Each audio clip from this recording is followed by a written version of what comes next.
My mother systematically erased me from our family photos, replacing me with my perfect stepsister while I was away at college. "It's just for the holiday cards," she claimed with a dismissive wave.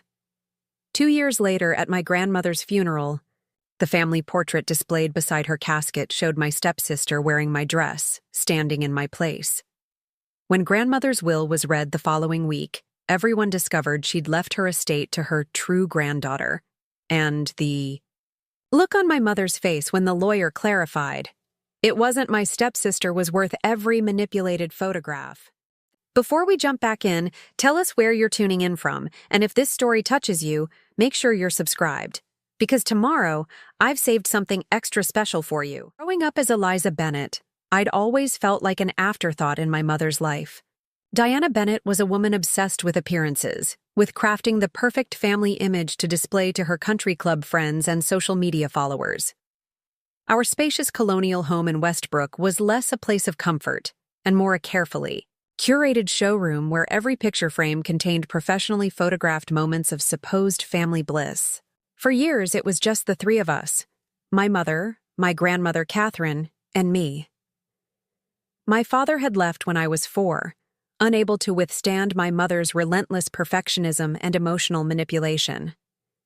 Grandmother Catherine lived with us in our family home, an arrangement my mother tolerated solely because my grandmother owned the property and had considerable wealth that my mother hoped to inherit someday. From my earliest memories, I felt my mother's disappointment.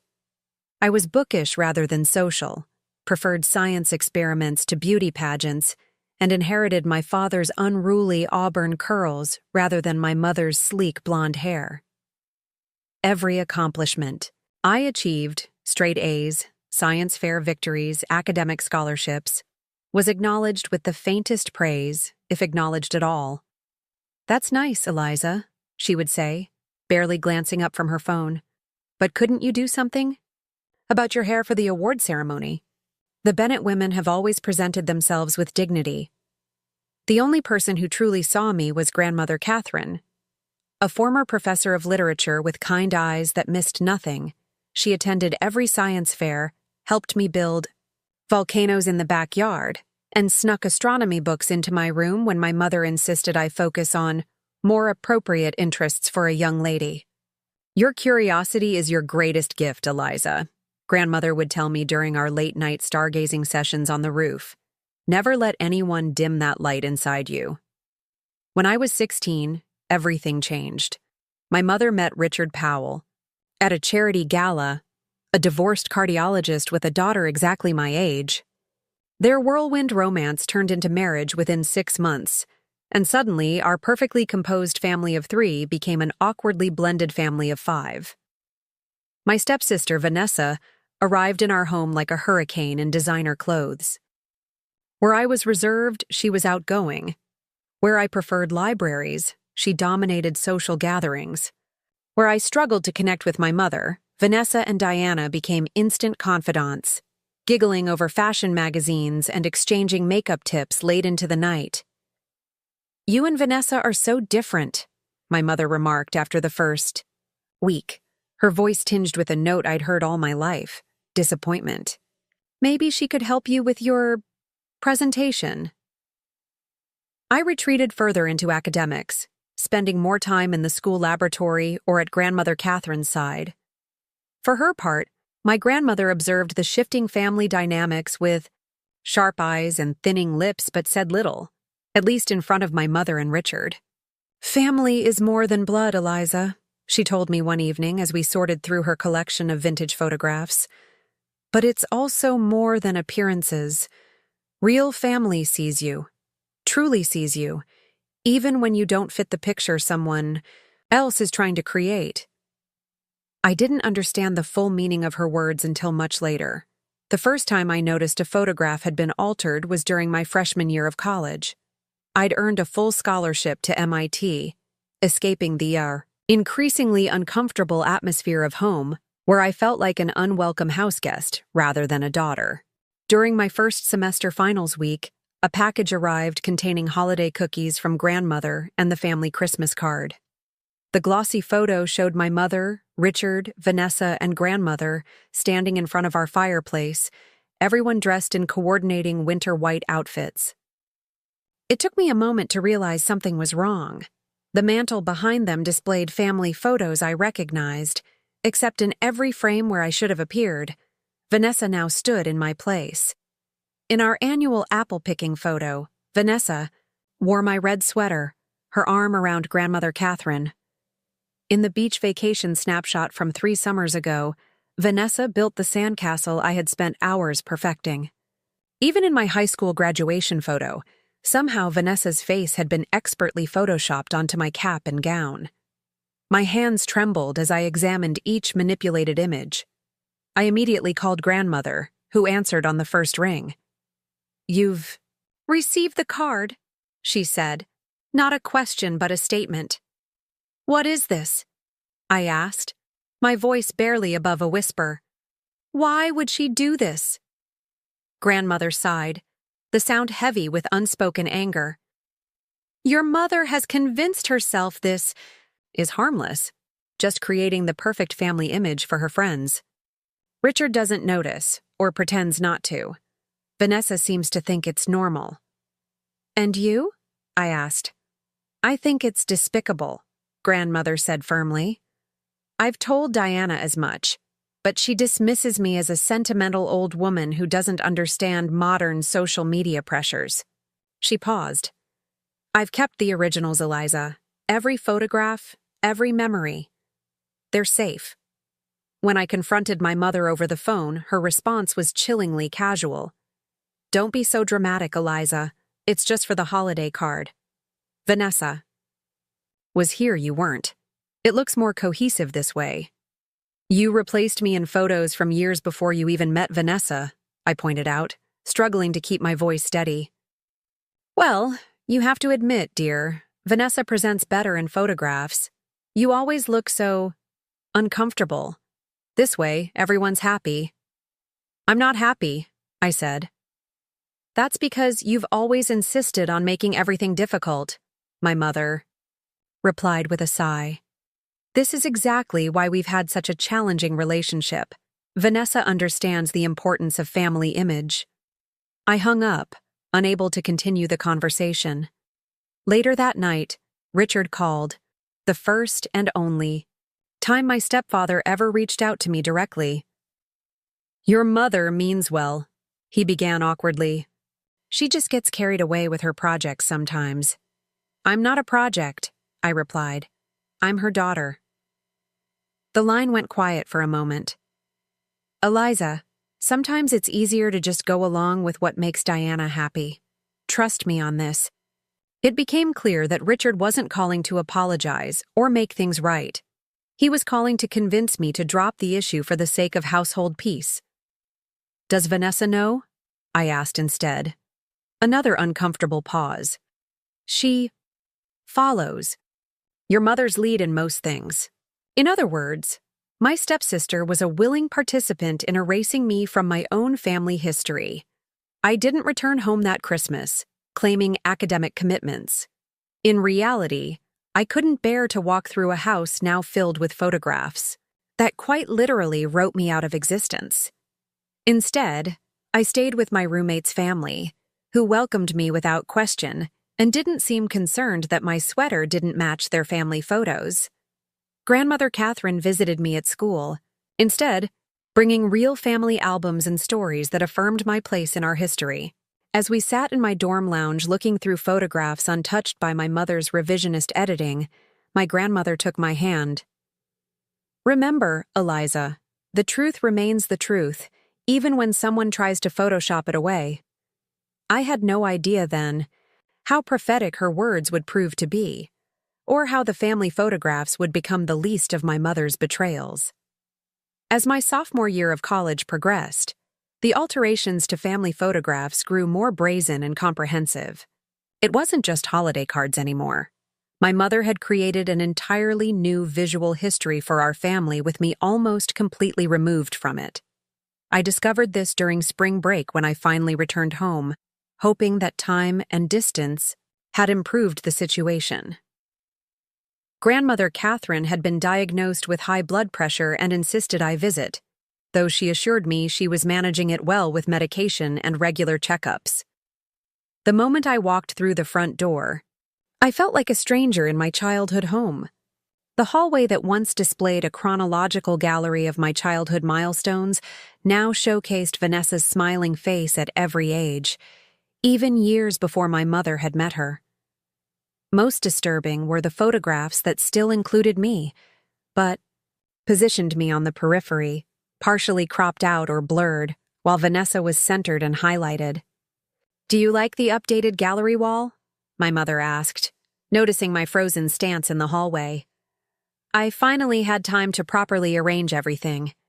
Doesn't it flow so much better now? I stared at her, searching for any sign that she recognized. The cruelty of what she'd done.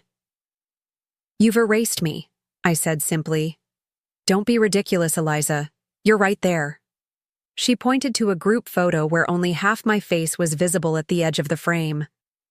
"Not everyone can be in the center of every photo. You've always been so sensitive." Preparing and narrating this story took us a lot of time, so if you are enjoying it, subscribe to our channel. It means a lot to us. Now back to the story. Vanessa descended the stairs at that moment, wearing a familiar blue pendant around her neck. My breath caught. It was the sapphire necklace my father had given me on my 13th birthday, the last gift before he stopped trying to maintain contact after my mother's relentless interference. "Is that my necklace?" I asked, my voice barely audible. Vanessa's hand flew to the pendant, her expression momentarily uncertain before my mother interrupted. "It was just gathering dust in your jewelry box, dear. Since you never wear it, I thought Vanessa might as well enjoy it. The blue matches her eyes so perfectly." "That was from my father," I said, feeling the familiar tightness in my chest that preceded tears. I fought them back, unwilling to give my mother the satisfaction of dismissing me as emotional. "Well, he's not around anymore, is he?" my mother replied coldly. "Besides, in this family, we share." "Share implies consent," I countered. "You didn't ask me. You took something precious and gave it away, just like you're trying to give away my history." My mother sighed dramatically, exchanging a look with Vanessa that clearly communicated, "See how difficult she is?" "I think I'll go see grandmother," I said, turning away before either could respond. I found Grandmother Catherine in her suite, at the back of the house, sitting by the window with a book. Unlike the rest of the home, her rooms remained unchanged.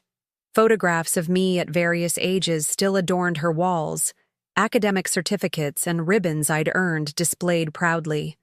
On a bulletin board, "The house feels like a museum exhibit," I said after greeting her with a hug. A carefully curated fiction about a family that never existed.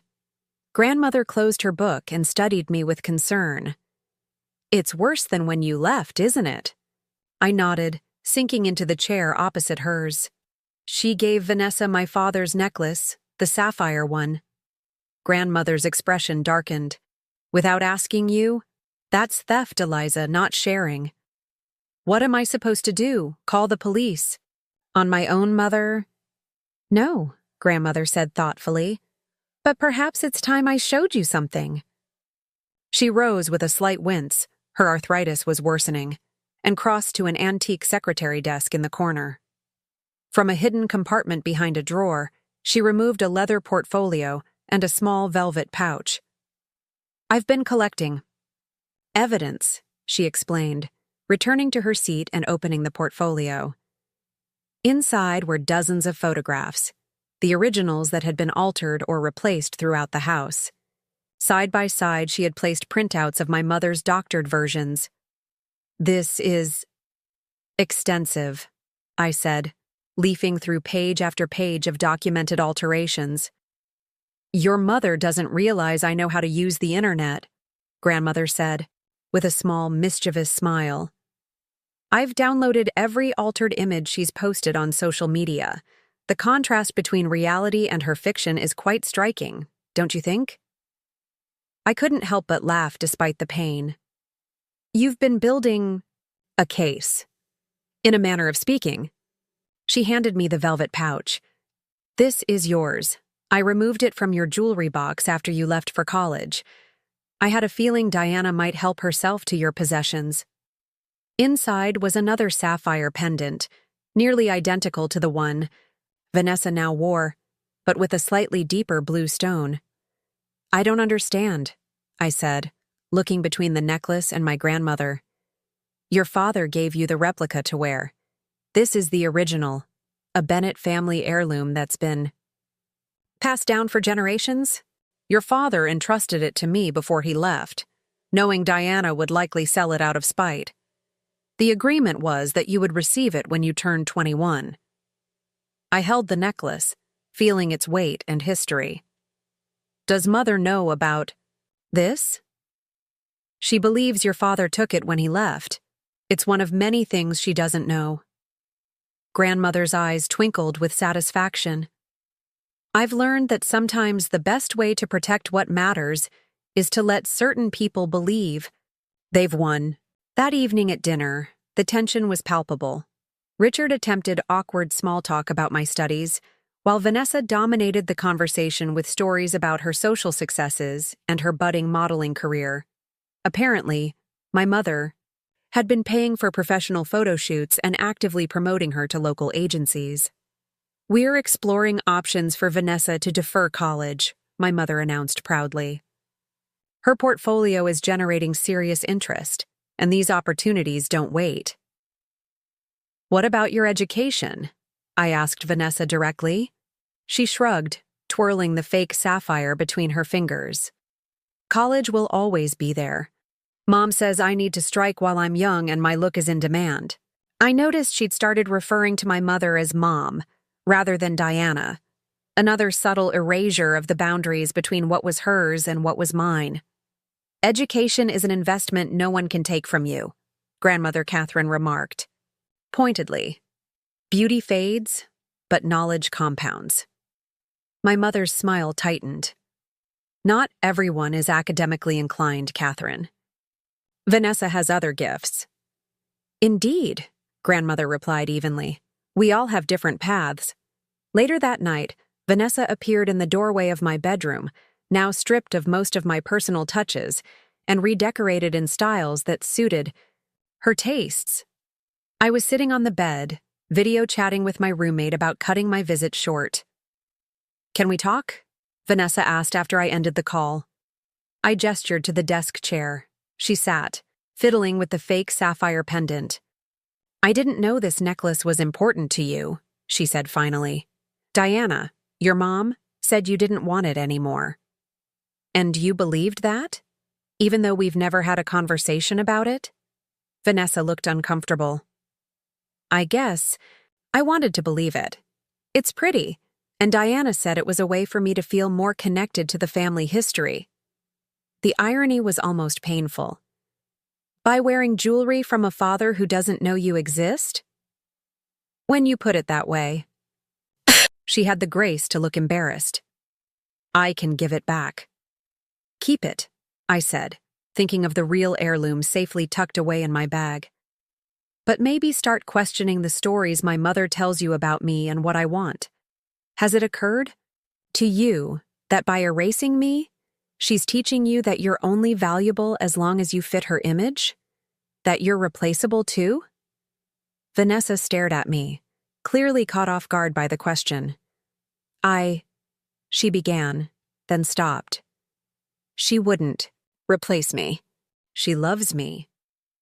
My mother loves the reflection she sees in other people, I said quietly. Just be careful what you give up to maintain that reflection. She left without another word, but I noticed her hand had dropped from the necklace. No, longer clutching it like a talisman. The next morning, I told my family I needed to return to school early for a research project. Only Grandmother Catherine seemed genuinely disappointed by my departure. Remember what I showed you, she whispered as she hugged me goodbye. And remember who you really are, regardless of what photographs try to tell you. As I drove away, I glanced in my rearview mirror at the house that no longer felt like home. My mother stood on the porch with her arm around Vanessa, already turning back inside before my car reached the end of the driveway. Only grandmother remained, watching until I was out of sight. I didn't know then that this would be the last time I would see my home intact, or that the true extent of my mother's betrayal was yet to be revealed. My junior year at MIT brought new research opportunities and a growing sense of independence. I'd secured a prestigious internship at a biotech firm in Cambridge, meaning I wouldn't need to return to Westbrook for the summer. The distance from my mother's psychological warfare provided space for me to rebuild my confidence and sense of self. I made friends who knew nothing of my family drama, dedicated myself to my studies, and began to envision a future defined by my own achievements, rather than my mother's disapproval. Grandmother Catherine and I spoke weekly, our conversations ranging from literature to quantum physics to her sly observations about neighborhood gossip. She never pressured me to visit, understanding my need for separation, but always ended our calls the same way. Your home is wherever you feel seen, Eliza. Remember that. Or, it was during one of these calls in late October that grandmother mentioned feeling unusually tired. Probably just the change of seasons, she dismissed when I expressed concern. The doctor adjusted my blood pressure medication last month. It takes time to find the right balance. Are you sure that's all it is? I pressed, detecting something in her voice that triggered my intuition. A pause. Well, there have been some disagreements with your mother recently.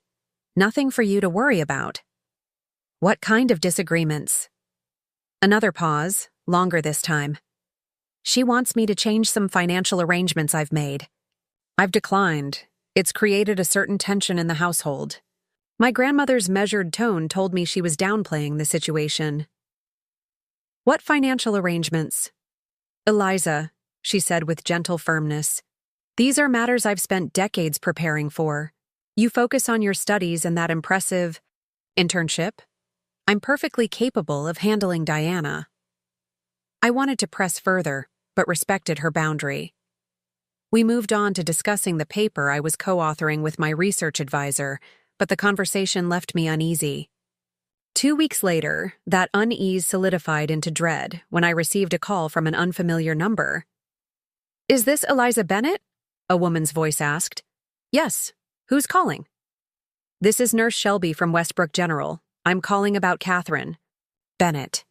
She's been admitted with what appears to be a stroke. The world tilted beneath me. I sank onto my bed, clutching the phone. How serious is it? She's stable but in serious condition.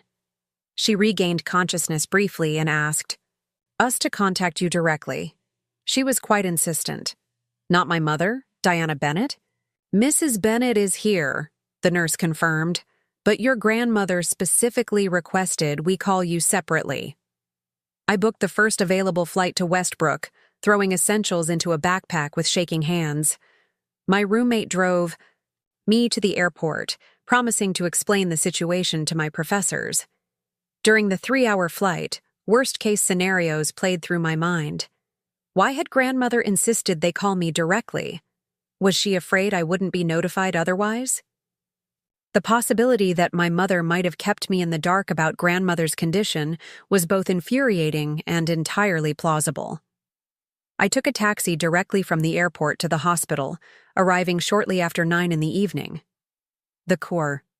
Fluorescent lighting and antiseptic smell of the hospital corridors intensified my anxiety as I navigated to the ICU. Outside my grandmother's room, I found Richard slumped in a waiting area chair, scrolling through his phone. He looked up, startled, when he saw me. Eliza, I didn't know you were coming. Where's my mother? I asked, not bothering with pleasantries. She and Vanessa went to get something to eat in the cafeteria. They've been here all day. He hesitated. Your grandmother hasn't regained consciousness since this morning. I need to see her. Richard nodded. The nurses said only one visitor at a time, but go ahead. I'll tell Diana and Vanessa you're here when they get back. I entered the room slowly, unprepared for the sight of my formidable grandmother looking small and vulnerable amid the tangle of monitoring equipment. Her silver hair lay flat against the pillow, her skin pale and papery under the harsh lighting. A steady beeping from the machines provided cold reassurance that she was still fighting. "Grandmother," I whispered, taking her hand gently between mine.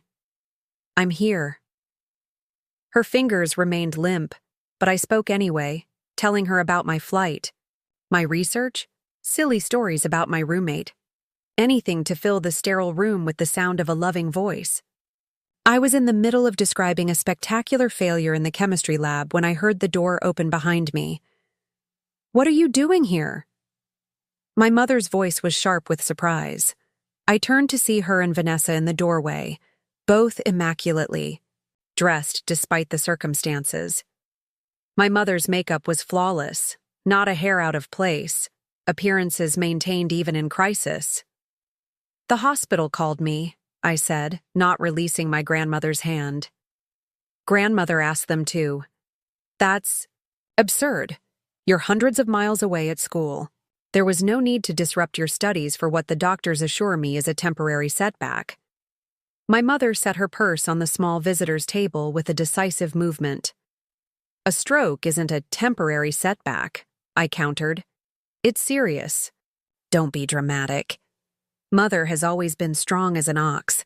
She'll be complaining about the hospital food and critiquing my home decor choices within days." Her eyes narrowed. "How long do you plan to stay?" "As long as grandmother needs me." "Well, there's no need for you to sleep at the hospital. Vanessa can drive you home. I'll stay tonight." "I'd rather stay here." My mother's perfectly maintained facade cracked slightly, annoyance flashing across her features. "Always the martyr, Eliza. Fine. Do what you want." She glanced at Vanessa. "Let's give your sister some time with Catherine. We'll come back in the morning." I noticed she didn't approach the bed or touch grandmother before leaving. Not even a perfunctory kiss on the forehead or squeeze of the hand. It was as if physical contact with illness might somehow tarnish her carefully cultivated image. I spent the night in the uncomfortable recliner beside grandmother's bed, drifting in and out of restless sleep.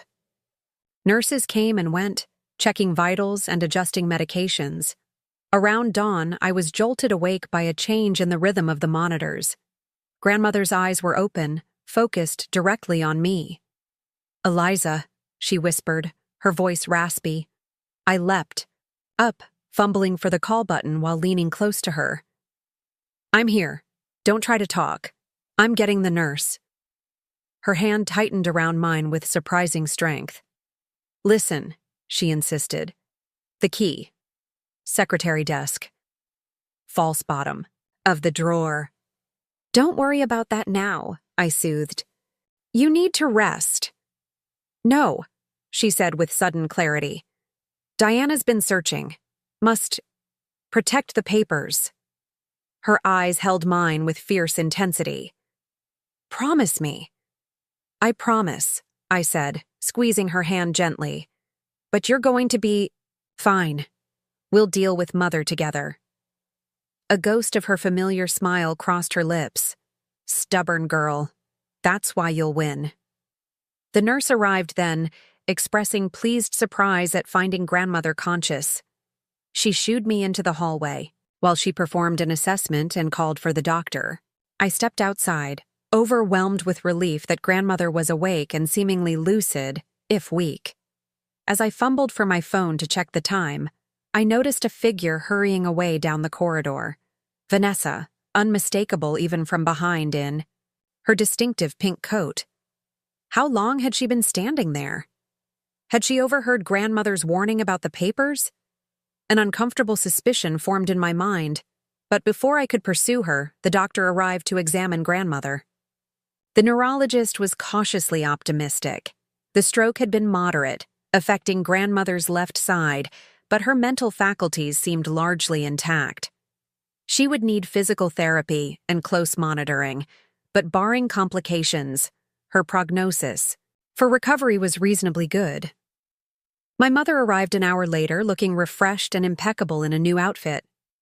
She absorbed the doctor's update with nods and appropriate expressions of relief, but I noticed her eyes darting to grandmother's purse and personal effects in the corner of the room. "I'll take Mother's things home," she announced after the doctor left. "She'll want fresh clothes when she's ready to be discharged." "I'll handle it," I said quickly. "I need to pick up some of my own things from the house anyway." My mother's smile tightened. "Don't be silly. You should stay here with Catherine since you're so concerned. Vanessa can drive me home to collect what's needed." Before I could object, a nurse interrupted to inform us that grandmother was asking for me alone. The flash of indignation on my mother's face was quickly masked. "Of course," she said smoothly. "I'll just wait outside." Once alone with grandmother, I leaned close to hear her weakened voice. "Diana must not find the papers," she insisted, her good hand clutching at my sleeve. "Go now. The false bottom. Press the right corner twice, then the left once." "What papers? What's this about?" "My will and trust documents. Evidence." Her eyes, though tired, were clear and determined. "She's been searching while I'm here. Vanessa told her what she overheard." I felt a chill. My earlier suspicion had been correct. "I'll go right now," I promised. "Is there somewhere safe I should put them?" "Take them to Henry Blackwell. His card is in my address book. Tell him it's time for Protocol 3. Protocol 3? It sounded like something from a spy novel, not my literature professor grandmother's life. But the urgency in her voice convinced me this was no delirium. "I'll be back as soon as I can," I assured her, pressing a kiss to her forehead. As I left the room, I found not just my mother waiting, but Vanessa as well, both wearing expressions of concerned patience that didn't reach their eyes. "Is everything all right?" my mother asked, her voice honeyed with false concern. "Yes," I replied evenly. "Grandmother is tired. I'm going to run to the house and get her some comfortable clothes and her reading glasses." "I just said I would do that," my mother countered, irritation breaking through. "You should stay in case the doctor returns with more information," I suggested. "I don't mind going. I need some fresh air anyway." Before she could object further, I walked away, my heart pounding with the knowledge that I was now in a race, one whose stakes I didn't fully understand, but which grandmother clearly believed was of vital importance. The drive to the family home felt surreal. 6 months had passed since my last visit, yet the neighborhood remained unchanged. Manicured lawns, tasteful landscaping, and the pretense of perfection my mother so desperately cultivated. I pulled into the driveway, relieved to find it empty. At least I wouldn't have to contend with Richard or any surprise appearance from my mother and Vanessa. Using my old key, I entered the silent house. Despite living here for most of my life, I felt like an intruder, a sensation my mother had carefully nurtured over the years. I moved quickly through the formal living room, noticing new photographs on display. A family vacation I'd never been invited to. Holiday gatherings that had occurred while I was at school. In every image, Vanessa occupied the space that should have been mine, her arm linked with my mother's, both beaming for the camera. I pushed aside the familiar ache and headed directly for grandmother's suite at the back of the house. Her rooms had always been a sanctuary, filled with books, comfortable furniture, and the faint scent of lavender sachets she tucked into drawers. Unlike the rest of the house, which my mother redecorated regularly to keep up with changing trends, grandmother's space remained constant, a physical embodiment of her steady presence in my life. The antique secretary desk stood in its usual place near the window, its rich mahogany surface illuminated by morning light. I approached it reverently, aware that I was about to cross a threshold into my grandmother's private affairs, something she had always respected in life but was now explicitly directing me to do. Following her instructions, I located the bottom drawer, emptied its contents carefully, and pressed the right corner twice, then the left once. A soft click, and the false bottom lifted slightly. I removed it to reveal a hidden compartment containing a slim leather portfolio and a sealed envelope with my name written in grandmother's elegant script. My hands trembled slightly as I withdrew both items. Before I could examine them further, I heard the distinctive sound of the garage door opening. My mother had arrived home far sooner than expected.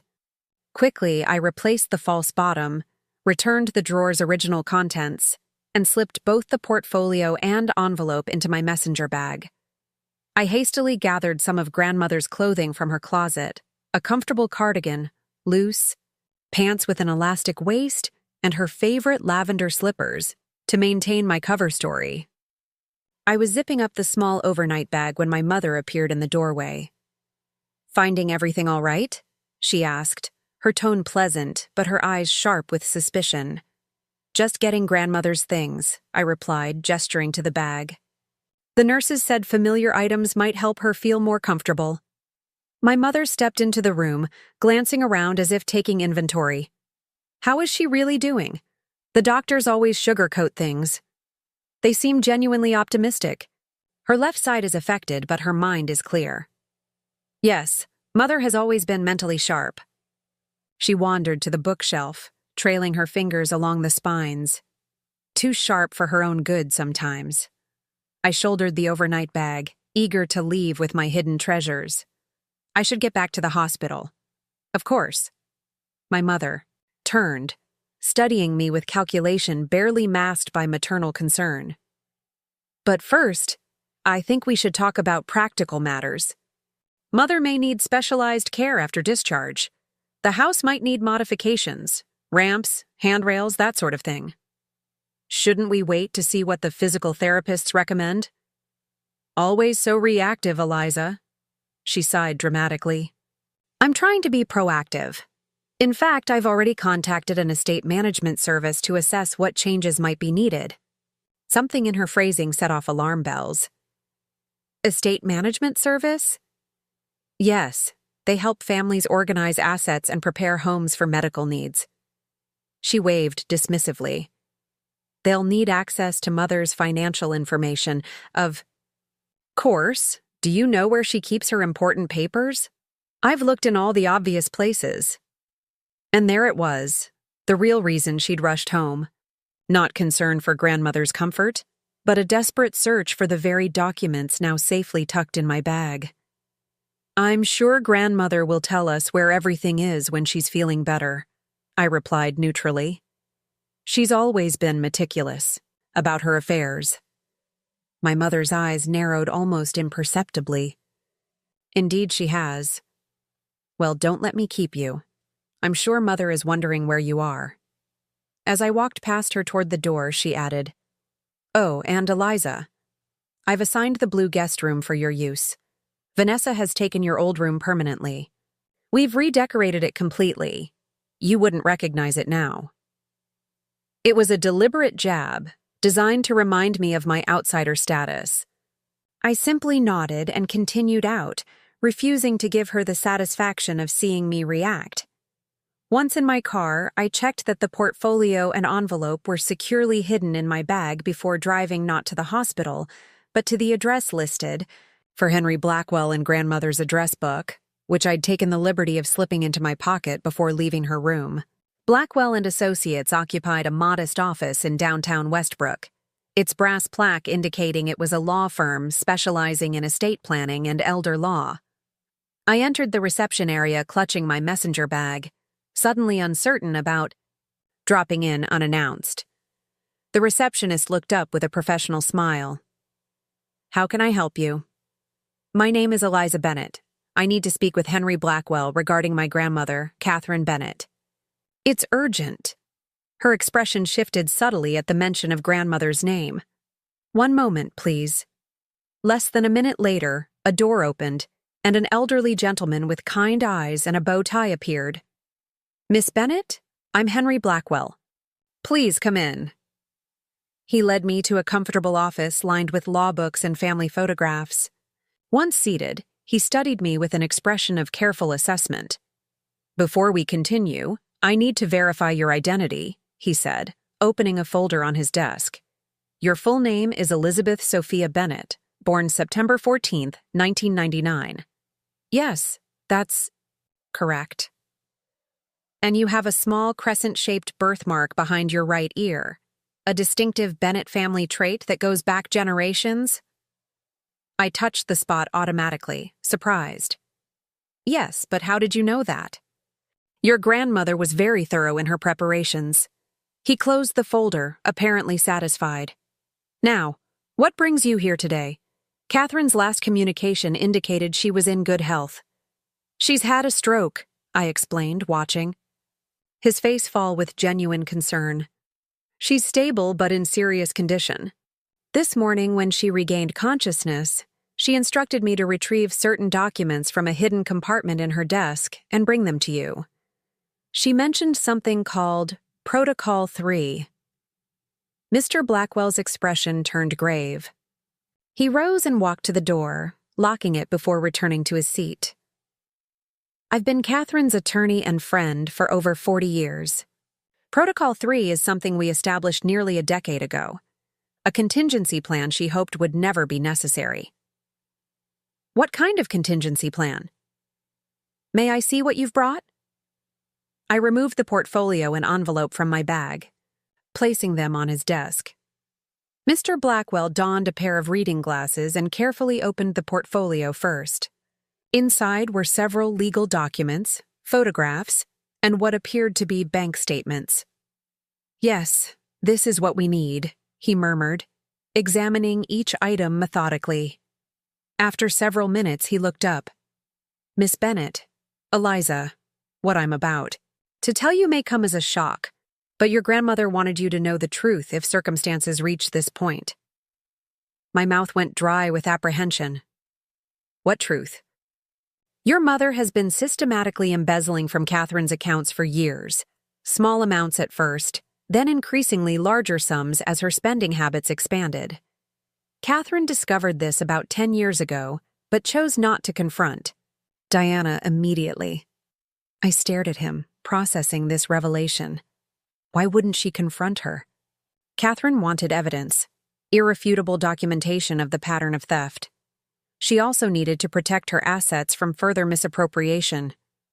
Working together, we created a sophisticated financial structure that appeared to leave everything vulnerable while actually securing the bulk of her estate. The false financial trail, I murmured, remembering grandmother's cryptic references to financial arrangements. Precisely. Catherine allowed Diana to believe she was successfully siphoning funds while the real assets were transferred into protected trusts. He tapped the documents spread before him. This portfolio contains evidence of Diana's financial misconduct, dating back nearly 15 years. My mind reeled with implications. Is that why my mother has been so desperate? To find these papers? She knows she could face legal consequences? That, and the fact that Catherine's actual will and trust documents are very different from what Diana expects. Mr. Blackwell's expression softened with compassion. Your grandmother has been playing a long game, Eliza. She wanted to give your mother every opportunity to change her ways, to develop genuine care for others rather than using people as pawns in her pursuit of status and wealth.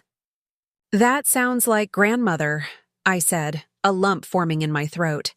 Protocol 3 involves several steps, now that Catherine has been incapacitated.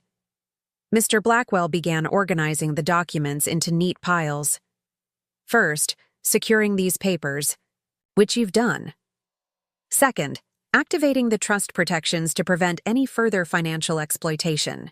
Third, providing you with the resources and authority to ensure Catherine receives proper care, regardless of Diana's wishes. I looked up, surprised. Me? But I'm only 20, and my mother is her legal next of kin. Not exactly. Mr. Blackwell extracted a document from the pile. 5 years ago, Catherine established a healthcare proxy naming you as her medical decision-maker upon your 18th birthday. It's all properly executed and filed with the hospital. Your mother was informed but likely dismissed it as Catherine's. Sentimentality. The responsibility felt enormous yet right.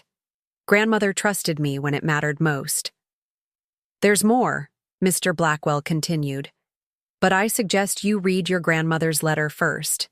It may help you understand her decisions. I took the sealed envelope with trembling hands. Inside was a letter written in grandmother's distinctive penmanship. My dearest Eliza, if you're reading this, it means I've become unable to protect both you and our family legacy from Diana's machinations. I've observed with growing heartache how she has attempted to erase you from our family narrative, replacing your presence with that of your stepsister. The altered photographs were merely symptoms of a deeper pathology. Diana's desperate need to craft a reality that conforms to her aspirations, regardless of truth or compassion. What you may not know is that this behavior extends far beyond family photographs. For years, Diana has been systematically misappropriating family assets, falsifying documents, and even attempting to manipulate my will through increasingly unethical means. The financial evidence Henry has shown you represents only a fraction of her deceptions. I've allowed her to believe she was succeeding, partly to gather evidence, but mostly in the hope that securing material wealth would eventually satisfy her, leaving her emotional manipulations of you to subside. I was wrong, and for that delay in acting more decisively to protect you, I am profoundly sorry. You have remained true to yourself despite Diana's persistent efforts to diminish your light. Your strength, intelligence, and moral compass have been my greatest joy and consolation. You are the true Bennett heir in every way that matters, not because of bloodlines or legal documents, but because you embody the values that have sustained our family for generations: integrity, compassion, and unwavering courage in the face of injustice. Trust Henry to guide you through the difficult days ahead. Remember that the truth, however painful, is ultimately liberating, and know that whatever happens, my love for you transcends all earthly concerns. With eternal faith in you, grandmother. Catherine, tears flowed freely down my face as I finished reading. Mr. Blackwell quietly pushed a box of tissues toward me, waiting patiently while I collected myself. What happens now? I finally asked, carefully folding the letter.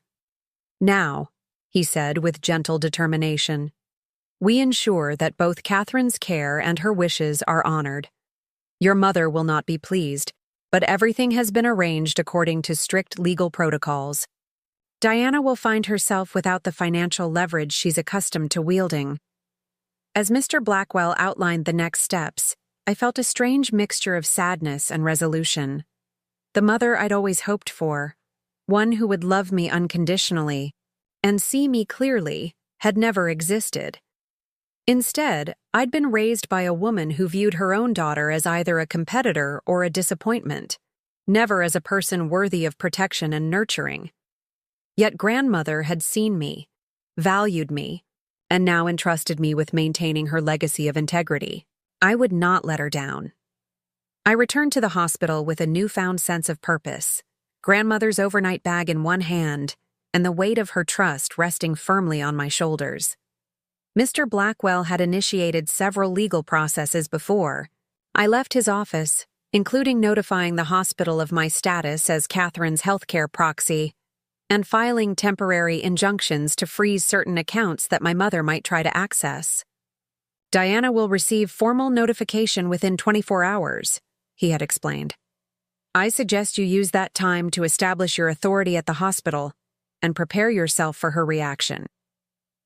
The hospital corridor seemed longer than before, as I made my way to grandmother's room, mentally rehearsing what I would say when I inevitably confronted my mother. To my surprise, the room was empty except for grandmother, who was awake and looking slightly stronger than earlier that morning. You found it, she said immediately, her eyes searching my face. Yes. I've already taken everything to Henry Blackwell. I set the overnight bag down and took her hand. He explained Protocol 3 and showed me the evidence against Mother. Grandmother's features softened with relief. And now you understand why the photographs were just the beginning of my concerns. Why didn't you tell me sooner about what she was doing? The question had been burning in me since leaving Mr. Blackwell's office. You were already carrying the weight of her emotional manipulation, grandmother said, her voice tired but clear. I didn't want to burden you with the financial aspects until absolutely necessary. She squeezed my hand weakly. Perhaps that was a mistake. I underestimated her determination to erase you. It's not your fault, I assured her. You were trying to protect me while gathering evidence. I understand. Where is Diana now?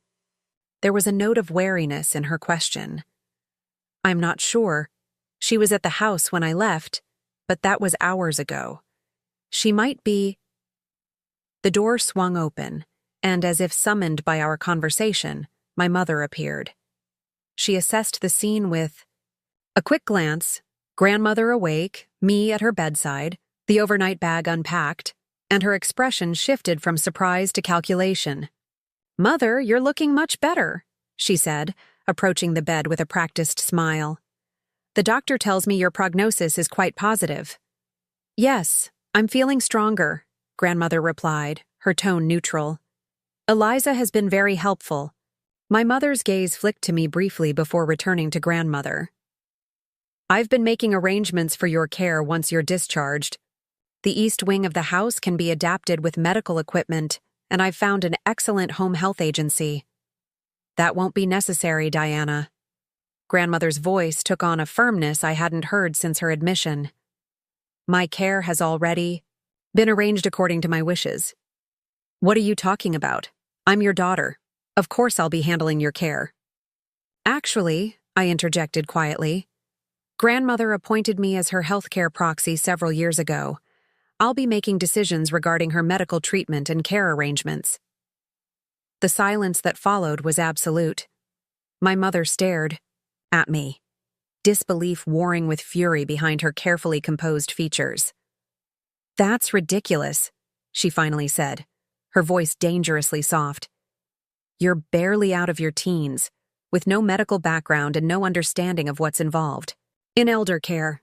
Nevertheless, it's legally binding, I replied, trying to channel grandmother's calm dignity. The hospital has already been notified. My mother's gaze swung back to grandmother. Is this true? You bypassed me, your own daughter, for medical decisions? It is true, grandmother confirmed.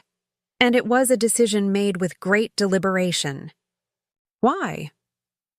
The single word carried years of resentment. What have I ever done except try to take care of you, manage our family affairs, and maintain our standing in the community? Grandmother regarded her steadily.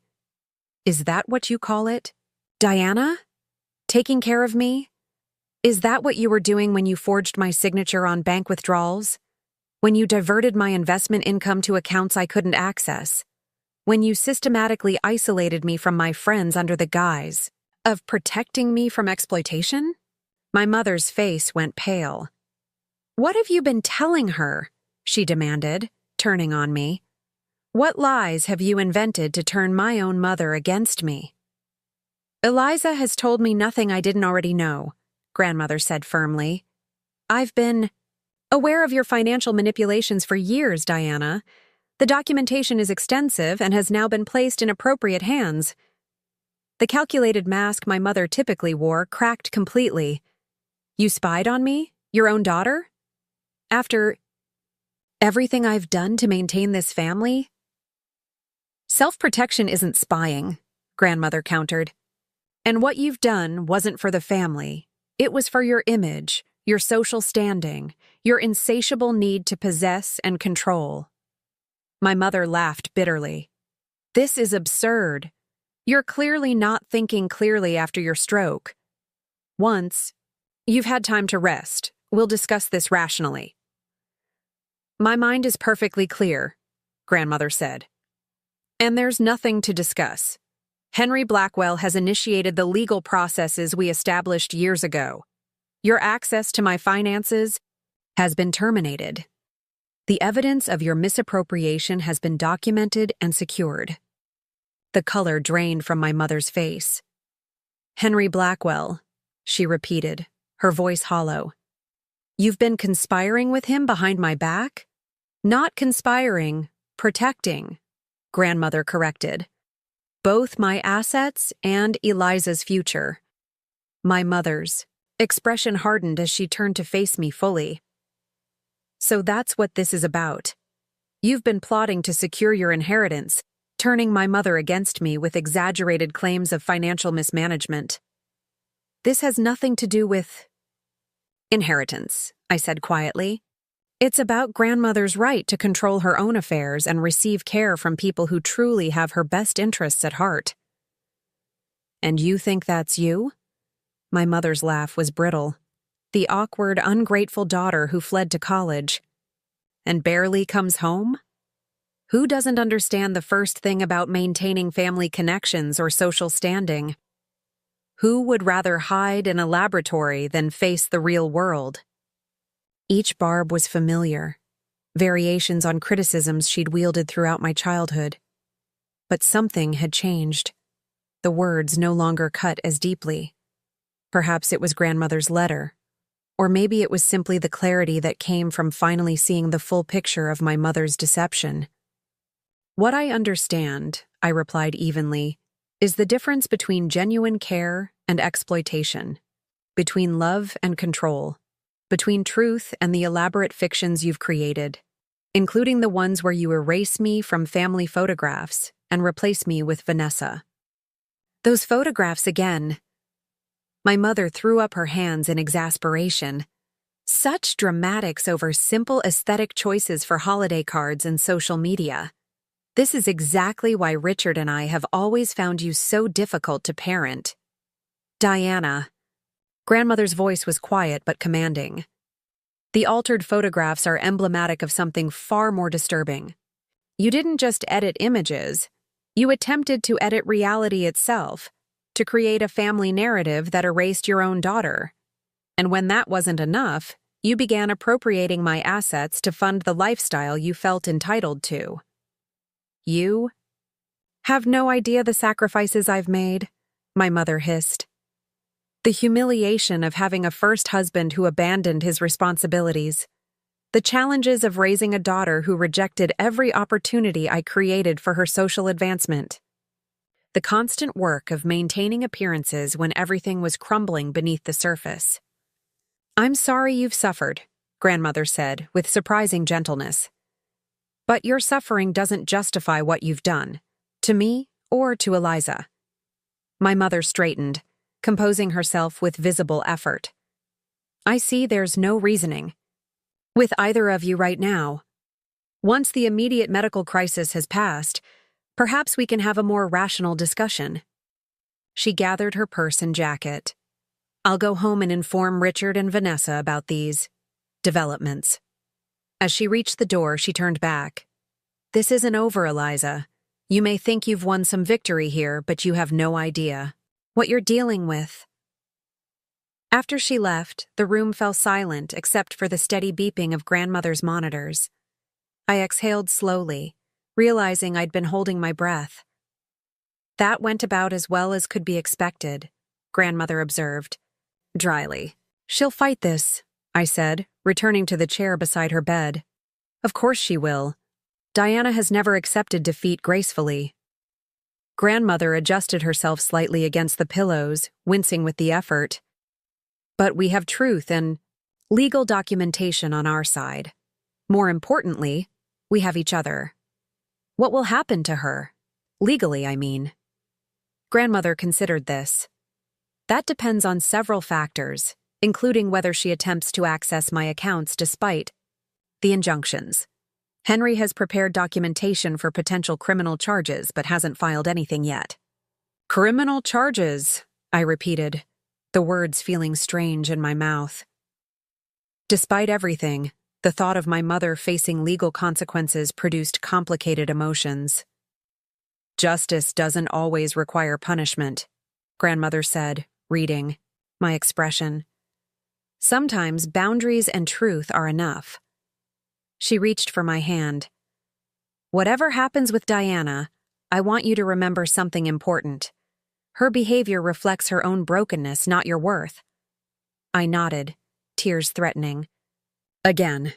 Now, grandmother continued with practical determination, We need to discuss my care arrangements. I have no intention of returning to a household controlled by Diana.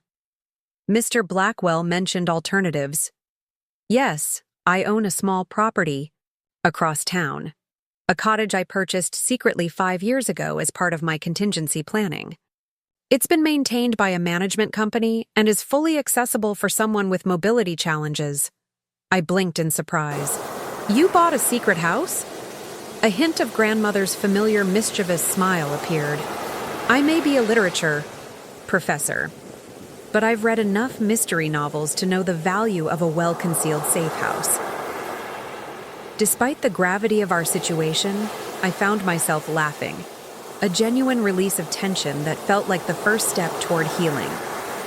There's something else you should know, grandmother continued, her expression growing serious again. The trust that holds the majority of my assets is structured to provide for my care and your education. But there are conditions attached to any inheritance Diana might receive. What kind of conditions? Financial transparency, therapy, reconciliation efforts. Grandmother sighed. I never gave up hope that she might change Eliza, that beneath the manipulation and status-seeking was a person capable of genuine connection. The wistfulness in her voice reminded me that despite everything, Diana was still her daughter, just as she was still my mother. Family relationships were complex, layered with history and emotion that couldn't be neatly resolved through legal documents or financial arrangements. Do you think she can change? I asked softly. Grandmother's eyes met mine, wisdom and sorrow, mingling in her gaze. People can surprise us, but change requires first acknowledging the need for it. Diana hasn't reached that point yet. As if on cue, my phone buzzed with an incoming text from Richard. Diana is extremely upset, says you've turned Catherine against her and are trying to steal her inheritance. What's going on? I showed the message to grandmother, who read it with a sad nod. And so the next phase begins. Are you ready? Looking into her eyes that had always seen me clearly, valued me completely, I felt a surety that had nothing to do with legal documents or financial protections. Yes, I said firmly. I'm ready. The days following my confrontation with my mother unfolded with the intensity of a psychological thriller. Richard's text was just the beginning of what quickly became a coordinated campaign to discredit me and regain control of grandmother's care and finances. I responded to Richard with a measured explanation. Grandmother appointed me as her healthcare proxy years ago. We've discovered Mother has been misappropriating funds from grandmother's accounts. Legal steps are being taken. Happy to meet and explain everything. His reply came hours later, formal and distant. Diana says these accusations are false and motivated by your resentment over Vanessa joining the family. We need to resolve this as a family, not through lawyers. It was clear my mother had already crafted her narrative. I was the jealous biological daughter, lashing out at my replacement by manipulating my elderly grandmother. It was calculated, strategic, and entirely predictable. Meanwhile, grandmother's condition stabilized enough for her medical team to discuss discharge plans. The neurologist recommended intensive rehabilitation at a specialized facility before transitioning to home care. The Westbrook Rehabilitation Center has an excellent reputation, Dr. Morris explained during a care conference. We typically see good outcomes for patients with Catherine's type of stroke when proper therapy begins promptly. That's where I'd like to go, grandmother confirmed, her speech slightly slurred but comprehensible. Eliza will coordinate with you on the details. The discharge planner nodded, making notes. And for home care arrangements after rehab? Before I could answer, grandmother spoke up. I won't be returning to my current residence. Alternative arrangements have been made. I caught the discharge planner's brief look of concern. Family disagreements over elder care were clearly not uncommon in her experience. I understand. We'll need the address and details of the new location for our records. My attorney will provide all necessary information, I assured her. We're prioritizing a safe, supportive environment for her recovery. As we completed the paperwork, a nurse appeared at the door. There's a Vanessa Powell asking to visit Mrs. Bennett. Should I send her in? Grandmother and I exchanged glances. Your decision, I said. Yes, she can come in, Grandmother replied after a moment's consideration. The discharge planner gathered her materials. I'll leave you to your visitor. We'll finalize the transfer to rehab tomorrow morning. Once she'd gone, Vanessa entered tentatively, looking uncharacteristically subdued. Gone was the confident young woman who had so easily slipped into my place in family photographs. Instead, she appeared uncertain, clutching a small gift bag and glancing between Grandmother and me with obvious discomfort. How are you feeling, Mrs. Bennett?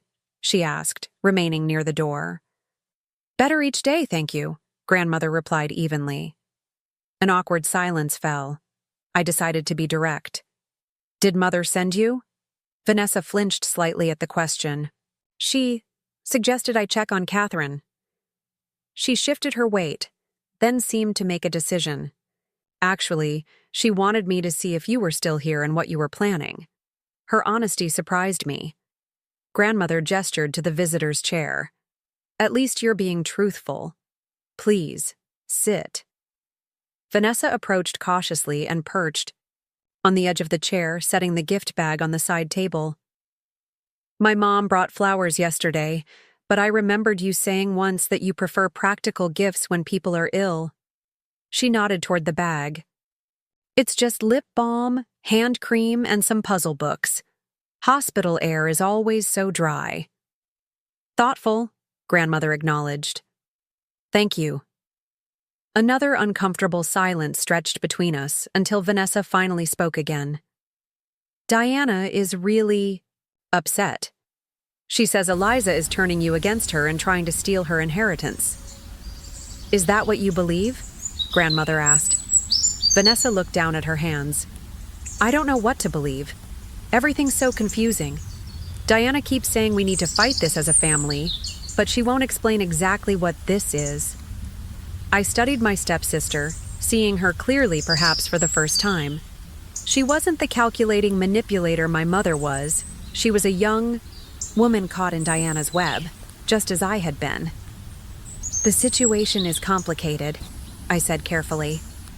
But the simplest explanation is that Grandmother has legal documentation showing Mother has been misappropriating funds from her accounts.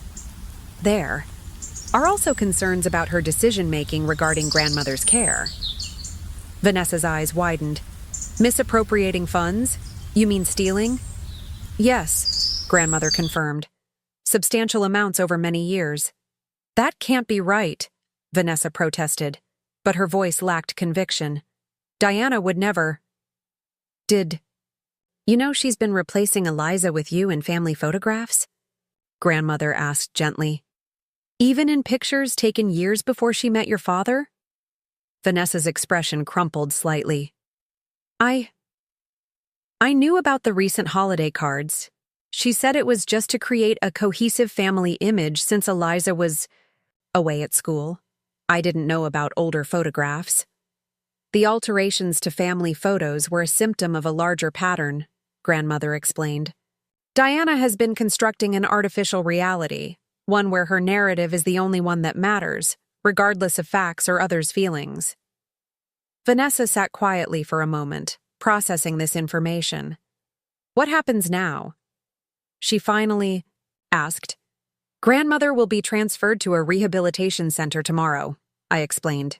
After that, she'll move to a different residence where she'll continue her recovery with professional support. Not back to the house? No, Grandmother said firmly. Vanessa nodded slowly, then hesitated before asking, What about me and Dad? Diana says we might lose the house because of what you're doing.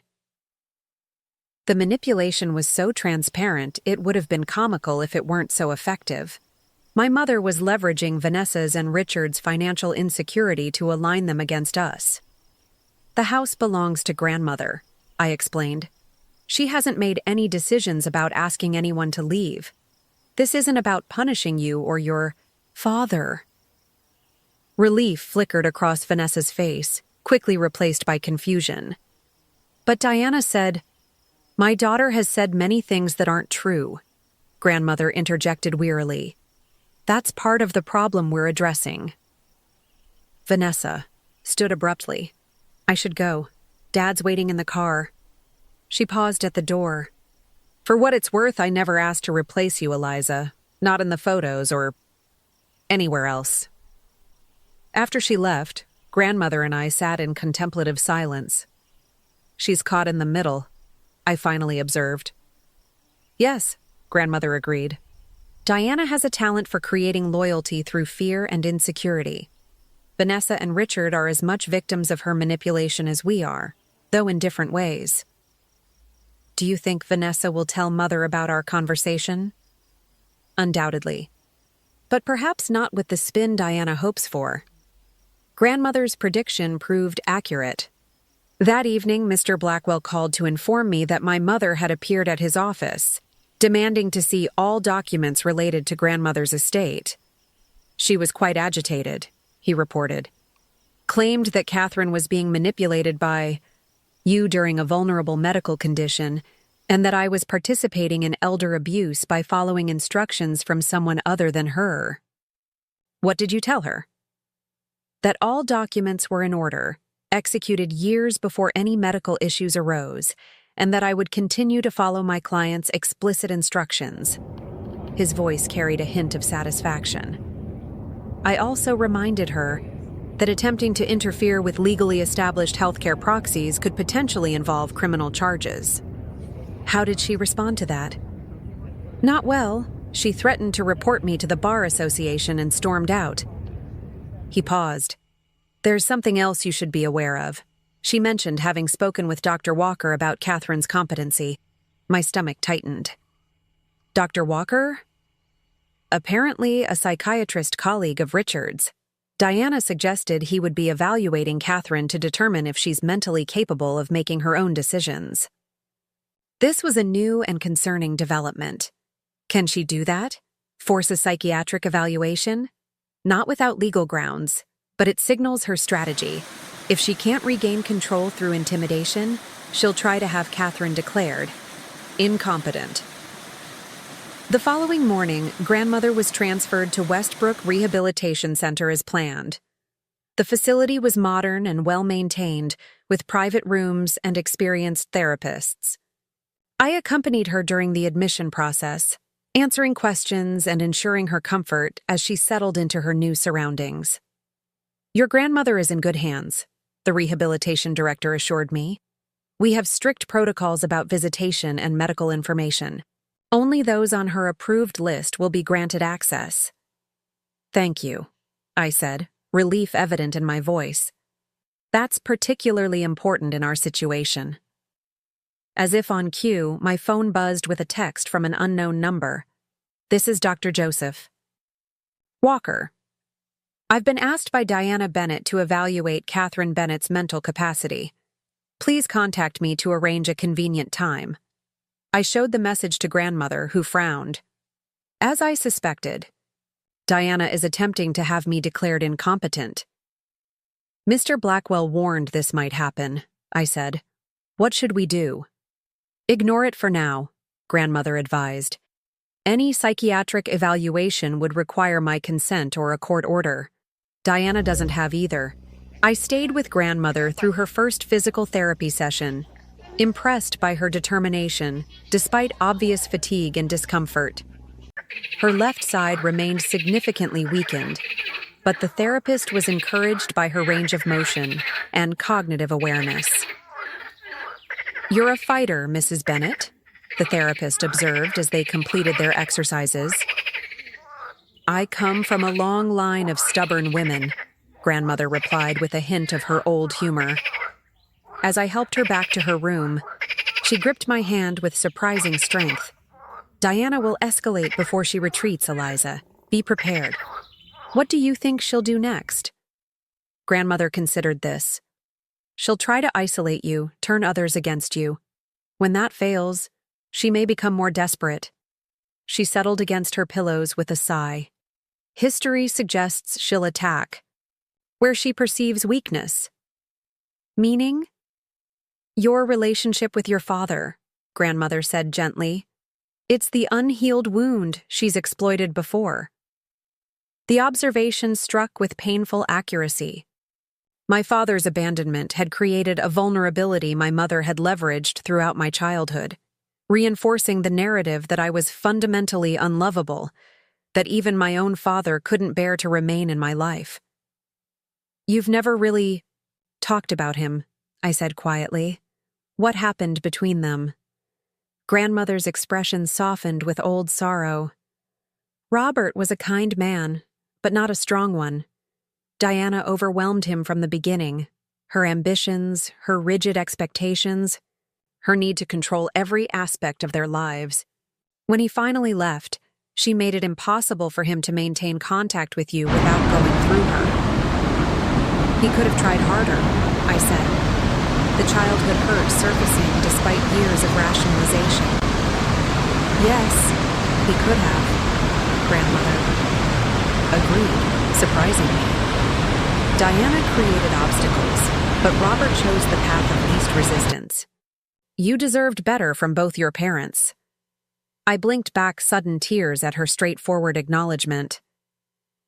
The past cannot be changed, grandmother continued. But understanding it can help us navigate the present. Diana will likely attempt to use your father in some way during this conflict. Be prepared for that possibility. As evening approached, I reluctantly prepared to leave. Grandmother needed rest, and I had arranged to stay at a hotel rather than return to the family home.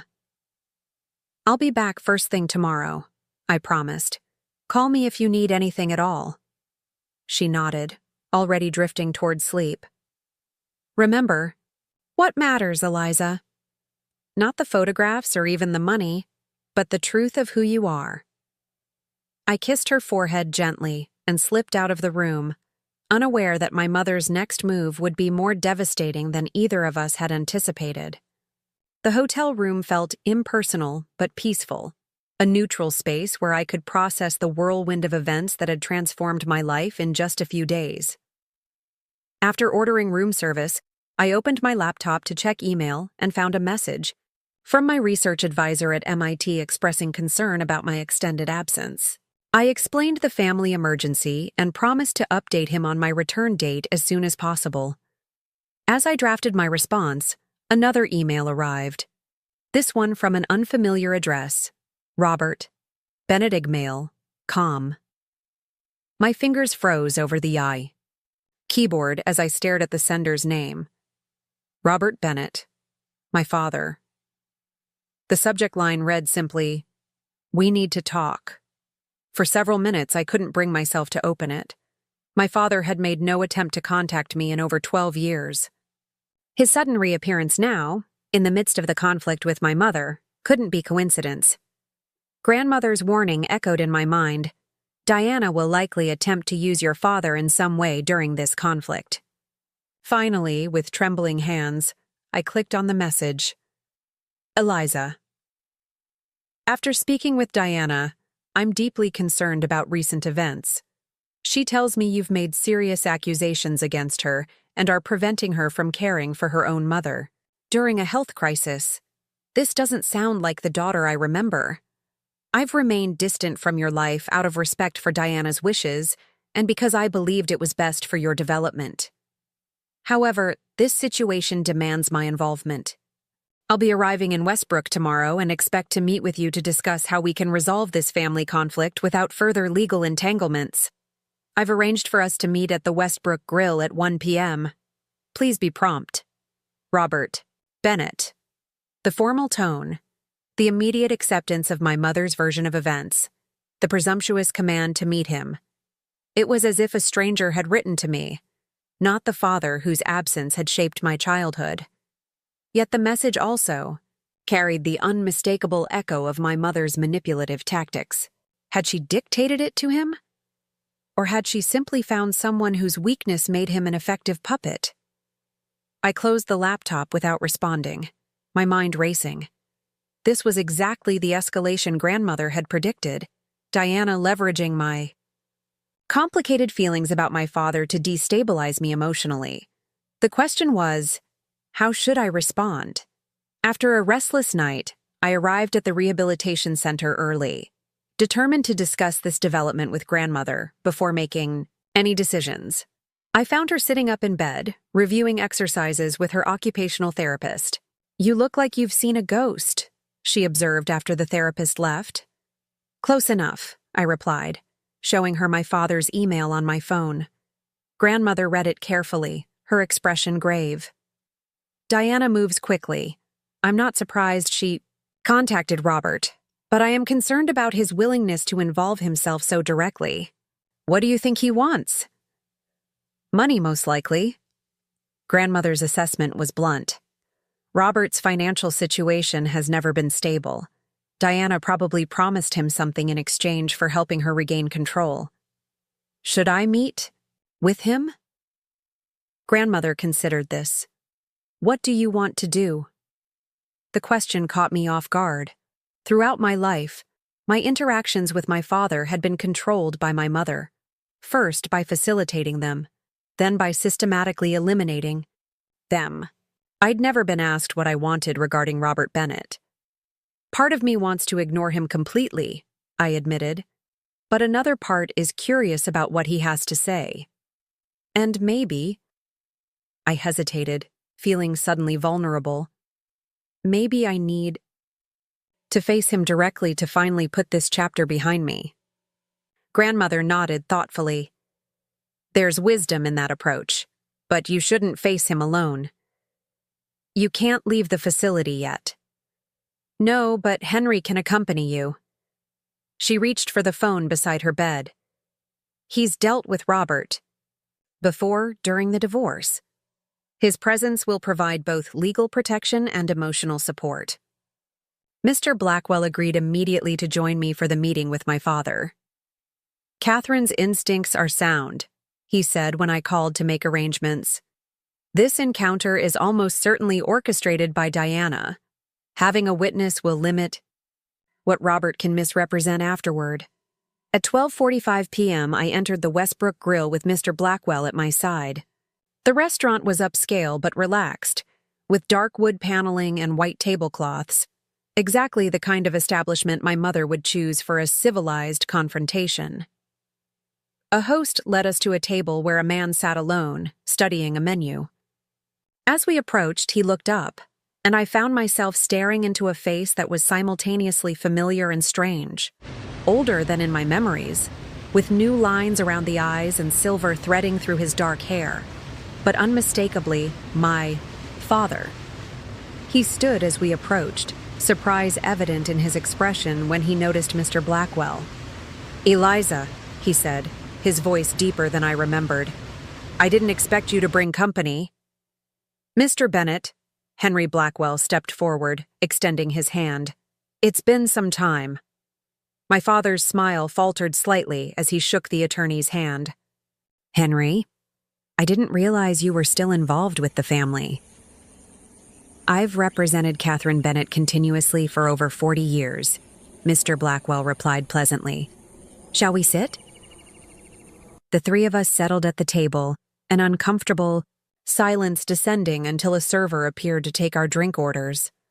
After she departed, my father cleared his throat. "Eliza, you've grown into a beautiful young woman. Diana mentioned you're at MIT now. Impressive accomplishment." The casual reference to my mother, as if they'd maintained a friendly relationship over the years, struck me as particularly disingenuous. "Yes, I'm in my junior year, studying biomedical engineering. Following in your grandmother's academic footsteps," he observed. "Catherine always was the intellectual of the family." "Why are you here, Robert?" I asked directly, unwilling to engage in small talk. He sighed, putting on an expression of paternal concern that seemed rehearsed. "I'm worried about this situation with your mother and grandmother. Diana says you've made some serious accusations and are preventing her from caring for Catherine during a health crisis." "Is that all Diana told you?" Mr. Blackwell interjected mildly. My father shifted uncomfortably. She explained that there's been a misunderstanding about Catherine's finances and medical decisions, that Eliza has somehow convinced Catherine to cut Diana out of her care and potentially her inheritance. Did Diana happen to mention the evidence of financial misappropriation? I asked. Or the altered family photographs? Or her attempts to have grandmother declared mentally incompetent? Those are very serious allegations, my father replied, his tone cautious. Diana assures me they're exaggerated or taken out of context.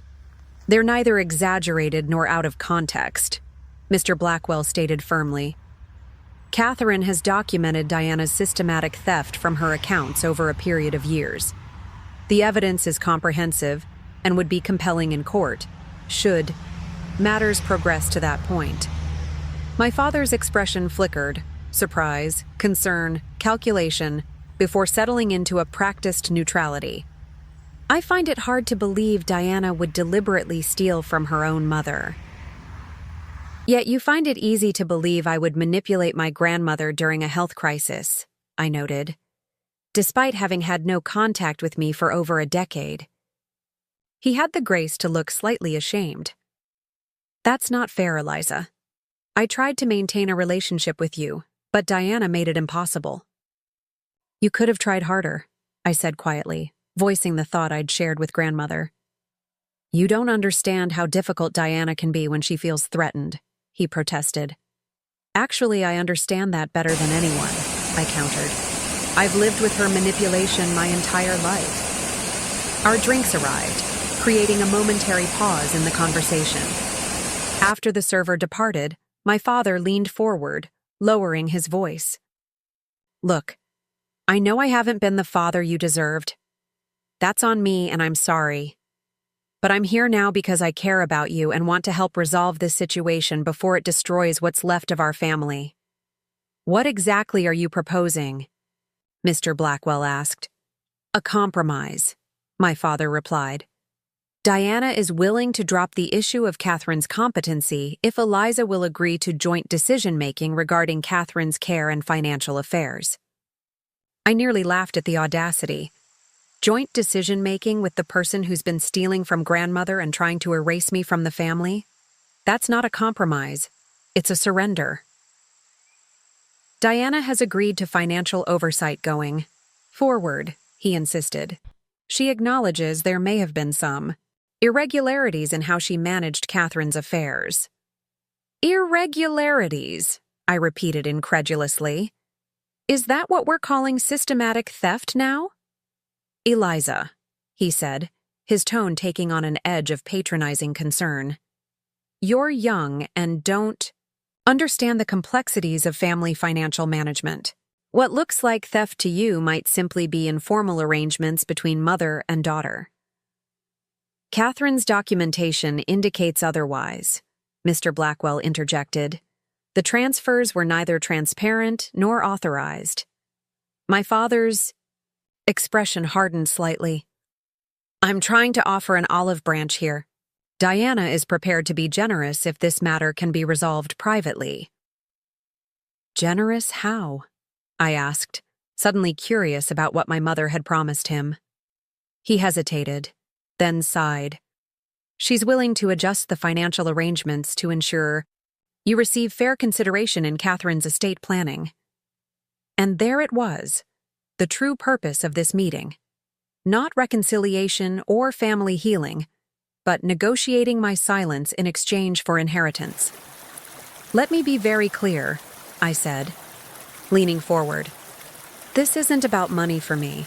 It's about protecting grandmother from further exploitation and ensuring she receives the care she deserves from people who genuinely have her best interests at heart. Noble sentiments, my father replied, unable to keep a hint of condescension from his voice. But practically speaking, everyone has a price. Diana thought yours might be a guaranteed portion of Catherine's estate. And what's yours, Robert? I asked quietly. What did Diana promise you for this performance? His expression flickered with genuine surprise, then embarrassment. That's not fair. I'm here because I care about resolving a family conflict. You're here because Diana offered you something, I pressed. What was it? Money? Asset transfers? Debt forgiveness?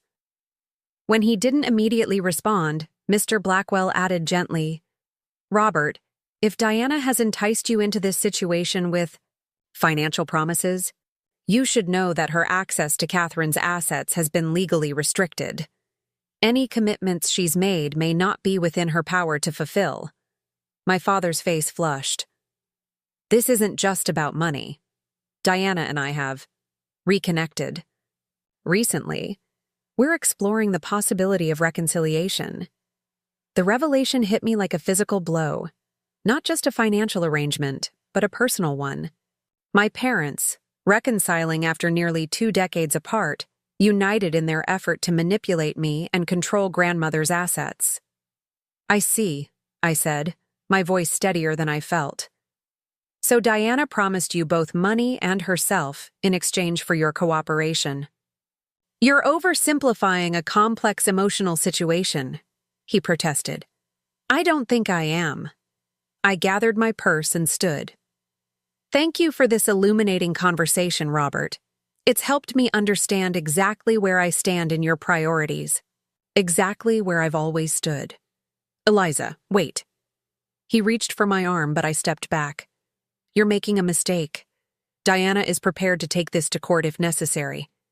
It could get very unpleasant for everyone. Let me worry about that, I replied. Goodbye, Robert. I hope whatever Diana's promised you is worth selling out your daughter, again. As Mr. Blackwell and I walked to the parking lot, he placed a steadying hand on my shoulder. You handled that remarkably well.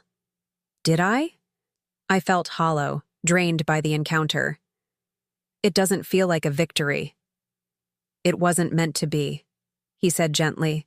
Diana orchestrated this meeting to destabilize you emotionally, perhaps to make you doubt yourself or act impulsively. Instead, you maintained your composure and saw through their manipulation. That's no small achievement. Once in his car, Mr. Blackwell turned to me with a serious expression. This development changes our tactical approach. Diana's recruitment of Robert suggests she's escalating beyond legal maneuvering into more personal attacks. What should we do? Precisely what you've been doing. Stay focused on Catherine's care and well-being while allowing the legal protections to do their work. He started the engine. But we should also document everything. Diana and Robert may attempt to create a narrative where you're the unreasonable party. Evidence to the contrary will be important.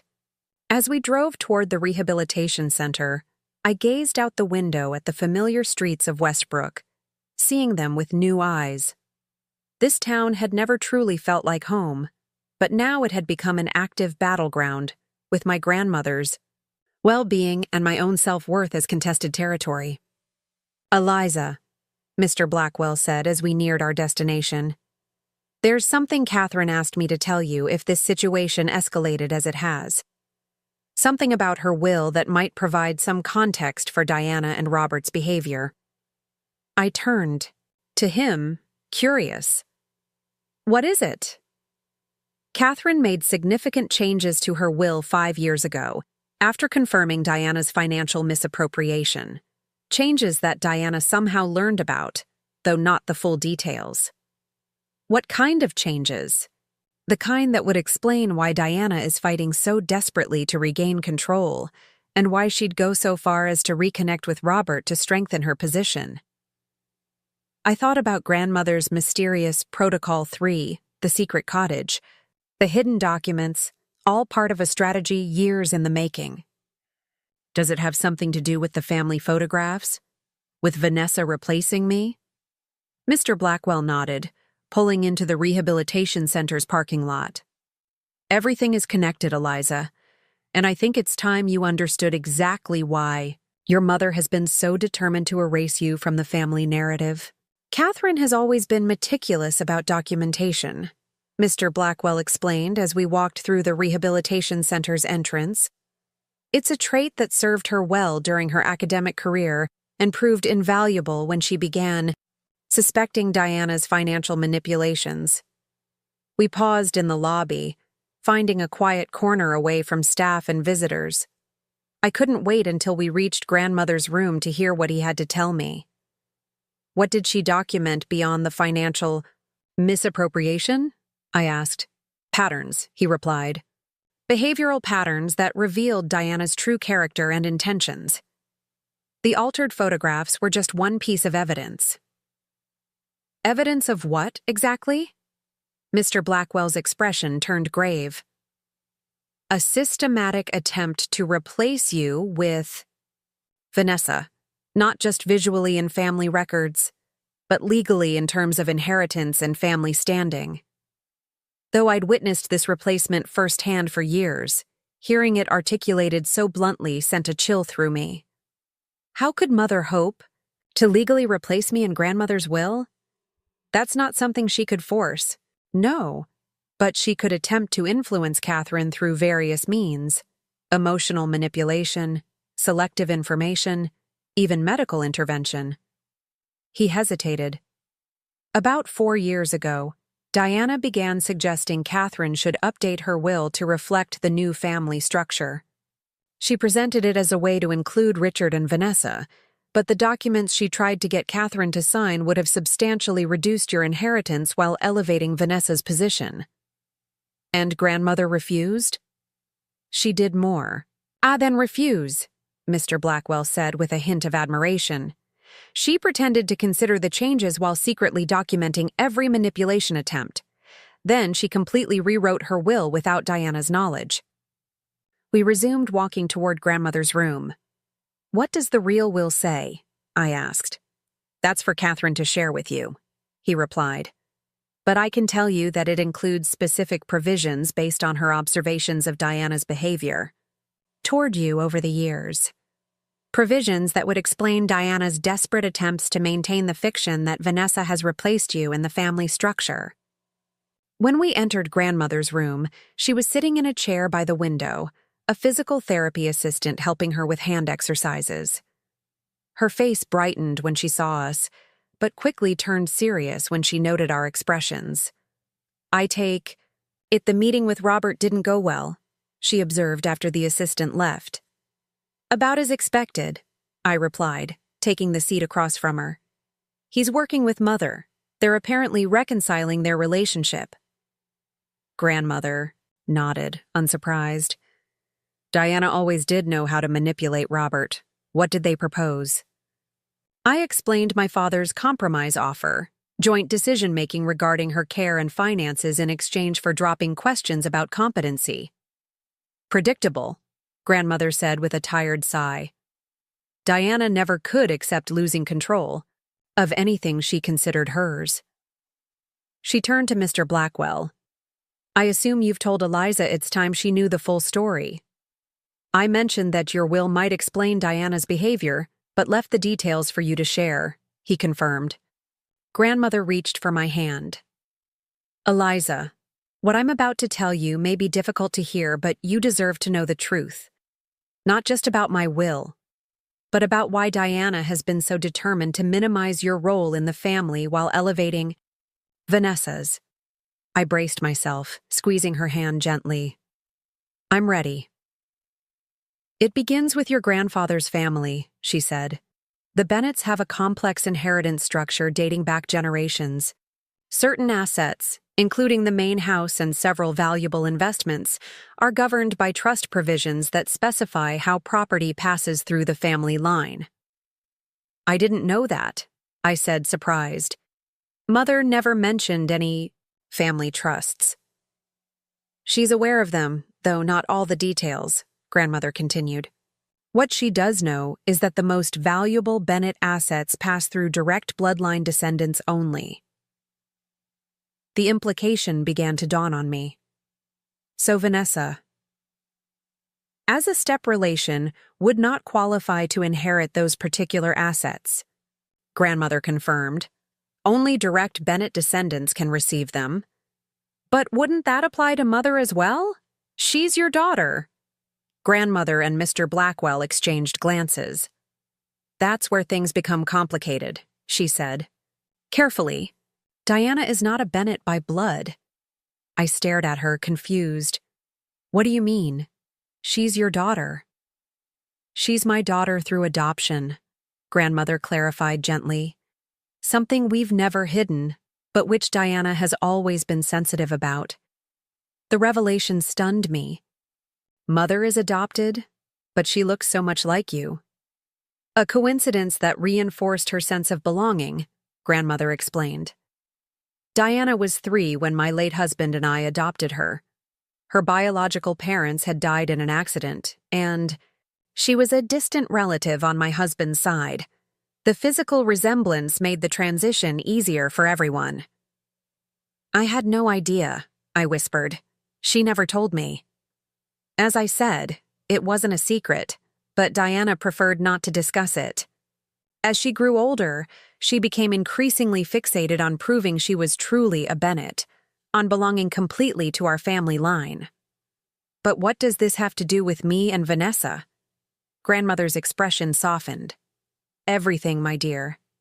You see, you are the only direct blood descendant of the Bennett line. My husband was the last male Bennett, and while Diana is our daughter in every way that matters emotionally, the trust provisions are explicit about bloodlines. You, as my biological granddaughter through my husband's line, are the only one who can inherit certain family assets. The pieces began falling into place with devastating clarity. So when Mother married Richard and Vanessa became part of the family. Diana saw an opportunity, Mr. Blackwell continued. If she could somehow diminish your status in the family while elevating Vanessa's, she might find a way to challenge the inheritance provisions. The altered photographs, I murmured, understanding dawning. They weren't just about her preference for Vanessa. They were about creating a false historical record. Exactly, grandmother confirmed. Diana was systematically constructing a narrative where Vanessa had essentially replaced you as the Bennett granddaughter. Combined with my potential mental decline, which she's been subtly suggesting to my doctors for years, she hoped to eventually challenge the trust provisions. But that's absurd, I protested. Changing photographs doesn't change biology. In isolation, no, Mr. Blackwell agreed, but combined with other elements, medical records suggesting Catherine's confusion about family relationships, documentation, showing Vanessa had assumed a daughter-like role while you remained distant, testimony from family friends about how Vanessa had become the real granddaughter in practice. It could create enough ambiguity for a legal challenge. I tried to absorb the magnitude of this deception. So, all these years, Mother's resentment toward me, her favoritism toward Vanessa. It wasn't just personality conflict or preference. It was a calculated strategy to change the inheritance structure. Diana's relationship with money and status has always been complicated, grandmother said sadly. Having grown up with the uncertainty of losing her first family, she developed an intense need for security and belonging. That manifested as an obsession with controlling family assets and maintaining social position. When did you realize what she was doing with the photographs and the replacement narrative?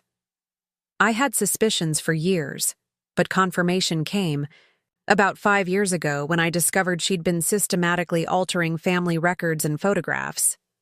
Not just recent ones, but historical archives, removing you from family events, inserting Vanessa into moments that occurred before she even joined our family.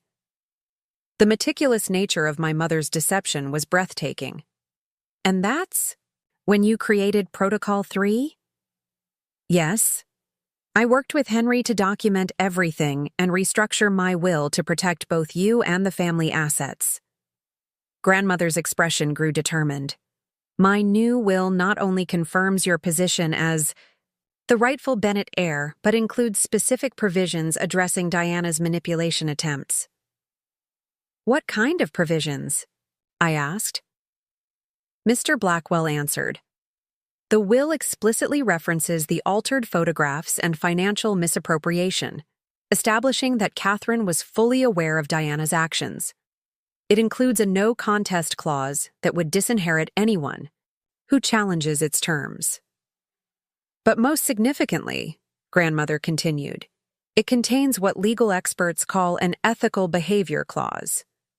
Diana's inheritance is conditional upon her demonstrating respect for family history and relationships, specifically, her treatment of you.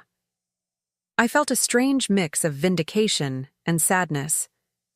So if she continues trying to erase me from the family, she risks losing her entire inheritance, grandmother confirmed. The clause is carefully worded to require measurable behaviors, not just vague concepts like respect. It includes returning original family photographs to their unaltered state, acknowledging your position in the family and making financial restitution for misappropriated funds. What about Vanessa? I asked, suddenly concerned about my stepsister's position. Despite being manipulated as a pawn in my mother's schemes, she wasn't responsible for creating them. Vanessa is provided for separately, grandmother assured me. I bear no ill will toward her or Richard. They've been caught in Diana's machinations just as you have, though in different ways. I sat back, trying to process everything. Does Mother know about these provisions? She knows the will has been changed, but not the specific terms, Mr. Blackwell explained. When she learned of the changes through a careless comment from my assistant several years ago, she began escalating her efforts to control Catherine's affairs, including the increased financial misappropriation, grandmother added. Diana's spending became more erratic and substantial after she realized I had revised my will. I believe she was attempting to secure as many assets as possible before any changes took effect. And now that you've had a stroke, she sees both urgency and opportunity, grandmother finished my thought. My health crisis creates a deadline for her plans while potentially providing a basis for claiming I'm mentally incompetent. The complexity of the situation was overwhelming. My mother hadn't just been a difficult parent with a preference for my stepsister. She'd been orchestrating an elaborate scheme to fundamentally alter our family structure and inheritance patterns. The photographs weren't just painful emotional manipulations, they were elements in a legal strategy spanning years. What happens now? I asked, looking between grandmother and Mr. Blackwell.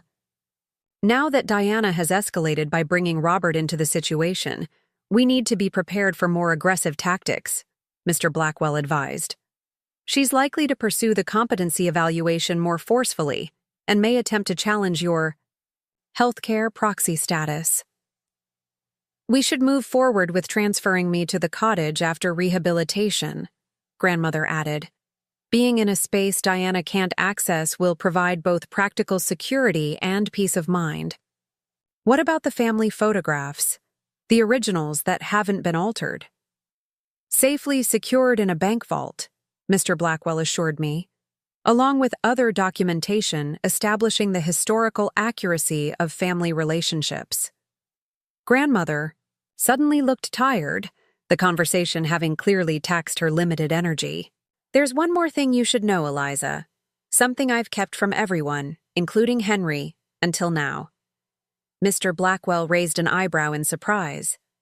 When I first suspected what Diana was doing with the photographs, I installed a small camera in my study, grandmother continued. It captured numerous instances of her searching through my papers, removing family photographs, and in one particularly troubling incident, practicing my signature. You have video evidence. Mr.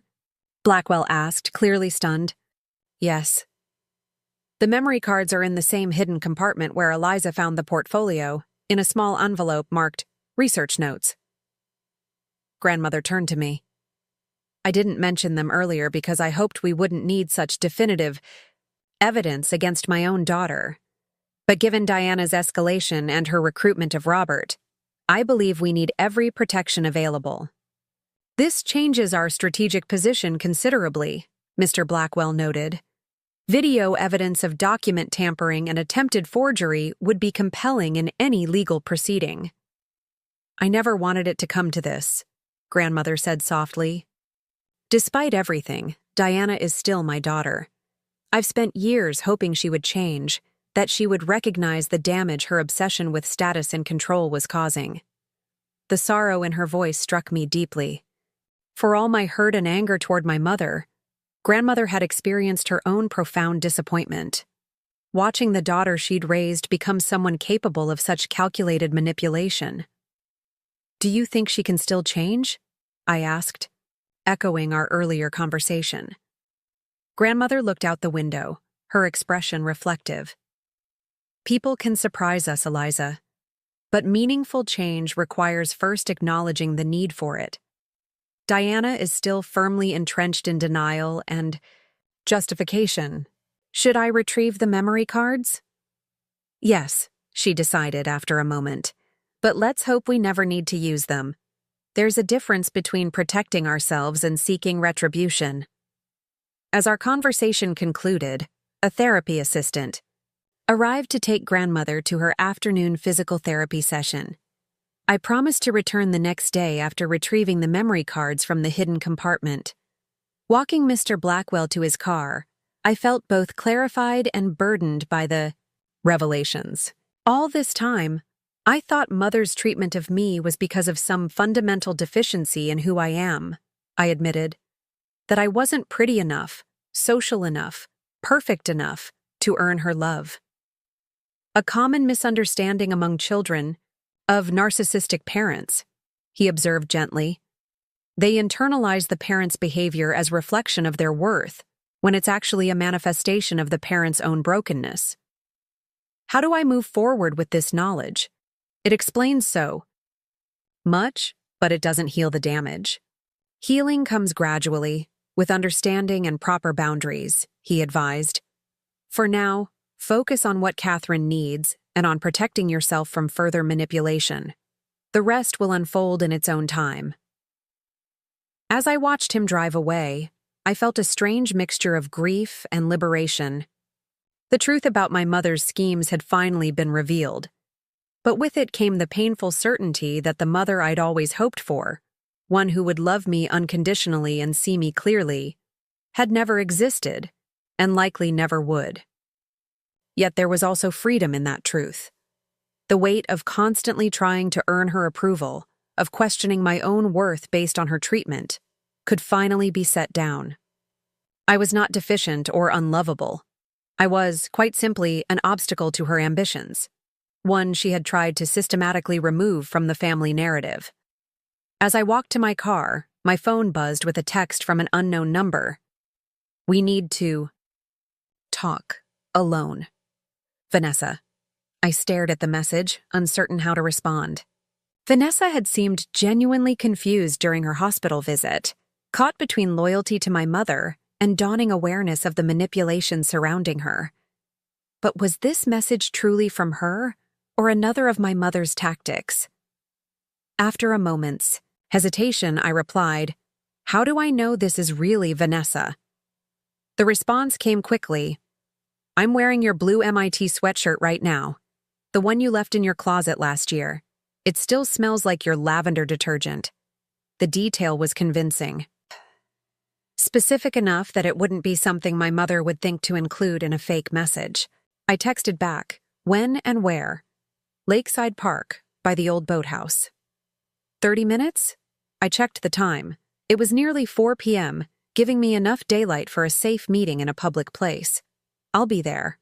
Lakeside Park had been a sanctuary during my high school years, far enough from our neighborhood that I rarely encountered classmates or family friends, but close enough to reach by bike.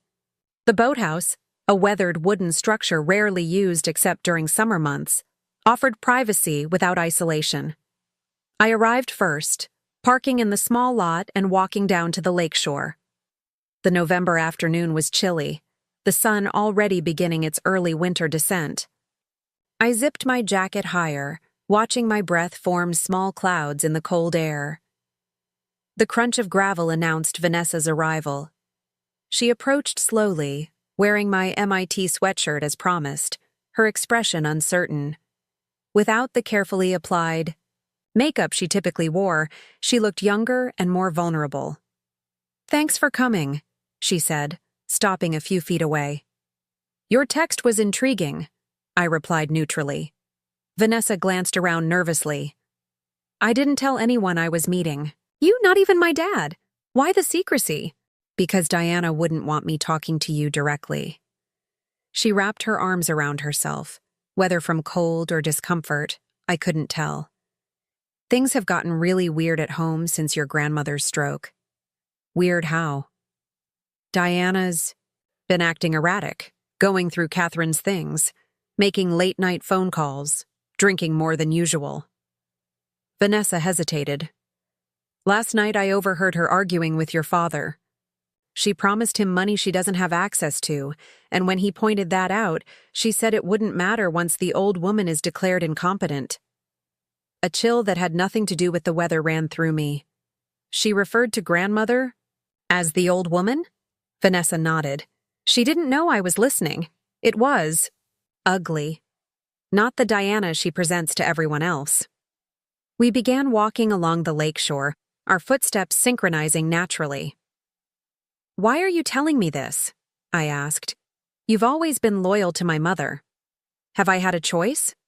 Her question carried a weight of realization. Since Mom died when I was 12, Diana has been the only mother figure in my life. Dad was so relieved when she took an interest in me, made me feel welcome in your family. But lately I've been wondering about the price of that welcome. What do you mean? Vanessa stopped, turning to face me directly. The photographs, Eliza. I knew about the holiday cards and social media posts. Diana said it was just to show a unified family image. But yesterday, I found a box in her closet full of original family photos. Photos where you've been cut out or I've been edited in. Some from years before Dad and I even met your family. Her distress seemed genuine, her eyes troubled and questioning. There's one picture, you and Catherine at some science fair. You're holding a trophy, but Diana altered it to put my face over yours. Why would she do that? The question hung between us, weighted with years of complex family dynamics. How much did Vanessa know about the Bennett inheritance structure? About Diana's adoption status? About her role as an unwitting pawn in my mother's schemes? It's complicated, I said carefully. Mother has been constructing a specific narrative about our family, one where you've essentially replaced me. But why? Vanessa pressed. I know she prefers me. I'm more like her, more interested in the things she values. But this goes beyond preference. It's like she's trying to erase you completely and substitute me instead. It feels calculated. It is calculated, I confirmed, and it has to do with inheritance and family status more than personal preference. I explained the basics, the Bennett bloodline requirements for certain inheritances, grandmother's discovery of financial misappropriation, and my mother's efforts to position Vanessa as the real granddaughter. I omitted the details about Diana's adoption, feeling that particular revelation wasn't mine to share. Vanessa listened with growing horror. So she's been using me, she said flatly when I finished. All the attention, the gifts, the special bond we supposedly share, it was about positioning me to challenge your inheritance rights? I believe she does care for you, I offered, surprised to find myself defending my mother. But yes, there was an ulterior motive to how she elevated your position in the family. Vanessa sank onto a nearby bench, looking stunned. I feel so stupid. All these years, I thought she chose me because I was special somehow. Because I fitted into her world better than you did. She looked up, her expression contrite. I'm sorry, Eliza. I enjoyed being the favorite. I liked feeling chosen, especially after losing my mom. I never questioned why Diana treated you the way she did. You were a child when your mother died and our parents married, I said gently. You needed a mother figure, and Diana offered that. You couldn't have known about her deeper motivations. But I participated, Vanessa insisted. I wore your necklace knowing it upset you. I accepted being photoshopped into your childhood memories. I let her isolate you from family events without questioning it. She ran her hands through her hair in frustration. I was complicit, even if I didn't understand the full picture. Her self-awareness surprised me. I'd spent so many years viewing Vanessa as an extension of my mother, willing participant in my erasure, happy beneficiary of my exclusion, that I'd never considered she might be another victim of Diana's manipulation. What changed? I asked. Why are you telling me this now? Last night, after I overheard Diana and your father arguing, I found her in Catherine's study going through the desk drawers. When I asked what she was looking for, she said evidence of mental decline that could help establish a case for guardianship. Vanessa's voice dropped lower. She asked me if I would be willing to testify that I'd noticed Catherine seeming confused about who I was, mistaking me for you sometimes. And would you? I asked, suddenly concerned. No, Vanessa said firmly. That would be a lie. Catherine has always been completely clear about who everyone is. Besides, she hesitated. I don't want to be part of hurting your grandmother. She's always been kind to me, even when she clearly saw through what Diana was doing. We sat in silence for a moment, watching the last sunlight glint off the lake's surface. Finally, Vanessa spoke again, her voice small but determined. What can I do to help? The question caught me off guard. You want to help us against my mother? I want to do what's right, she clarified. Diana's behavior is, it's not okay, Eliza, using me to replace you, stealing from Catherine, trying to manipulate medical and legal processes. It's wrong. I don't want to be part of it anymore. I considered her offer carefully. It could put you in a difficult position. You still live in the house with her and Richard. I know, but I can't just pretend I don't see what's happening now. She straightened her shoulders. Besides, I'm 20 years old. I can move out if things get too uncomfortable. Where would you go? I've been saving from my modeling jobs. Not enough for anything fancy, but I could get a small apartment, if necessary. She gave a wry smile. Diana doesn't know about my separate bank account. She thinks all my earnings go into the account she helped set up. Another small act of independence from someone I'd assumed was entirely under my mother's influence. Perhaps I'd underestimated Vanessa as much as my mother had underestimated me.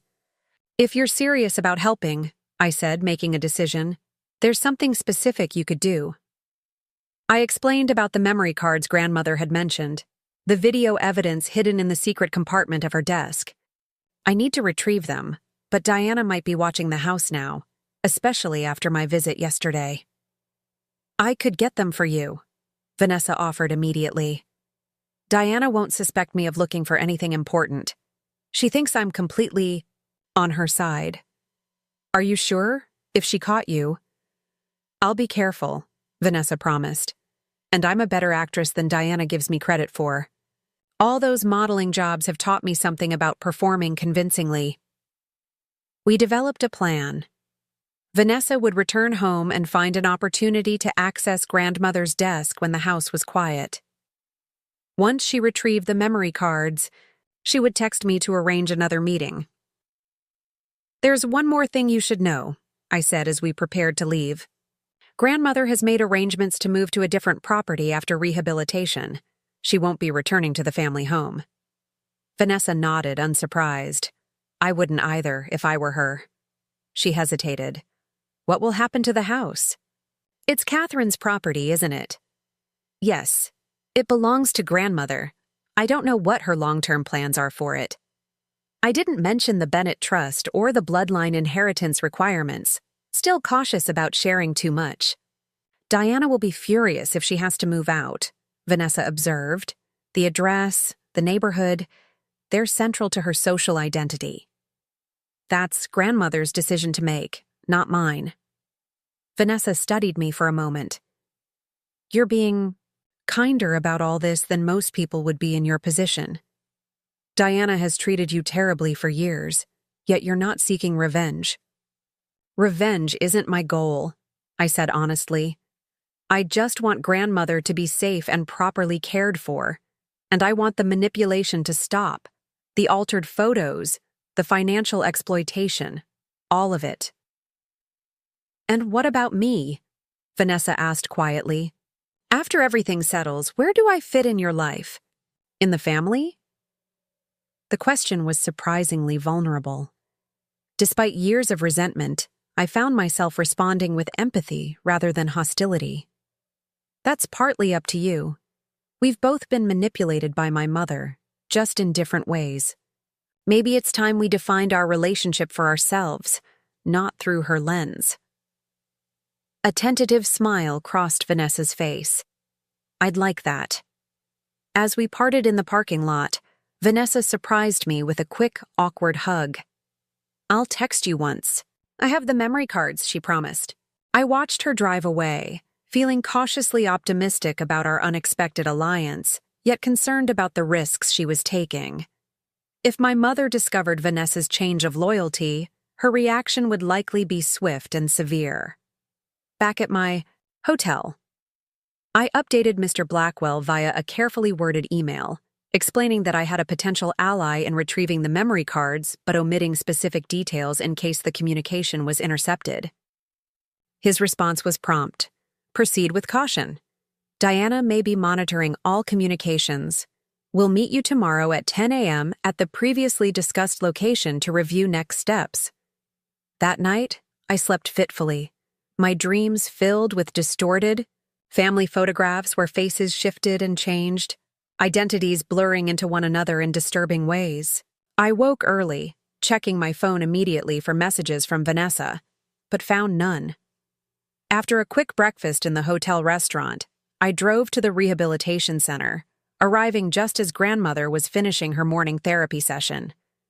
She looked stronger today, able to move her left arm with greater control and less visible fatigue. You seem preoccupied, she observed as the therapist helped her back to her room. Once we were alone, I explained my meeting with Vanessa and our plan to retrieve the memory cards. Do you trust her? Grandmother asked, her expression thoughtful. I'm not sure, I admitted. She seems genuinely disturbed by what she's discovered about Mother's behavior, but they've been close for years. It's hard to know where her true loyalty lies.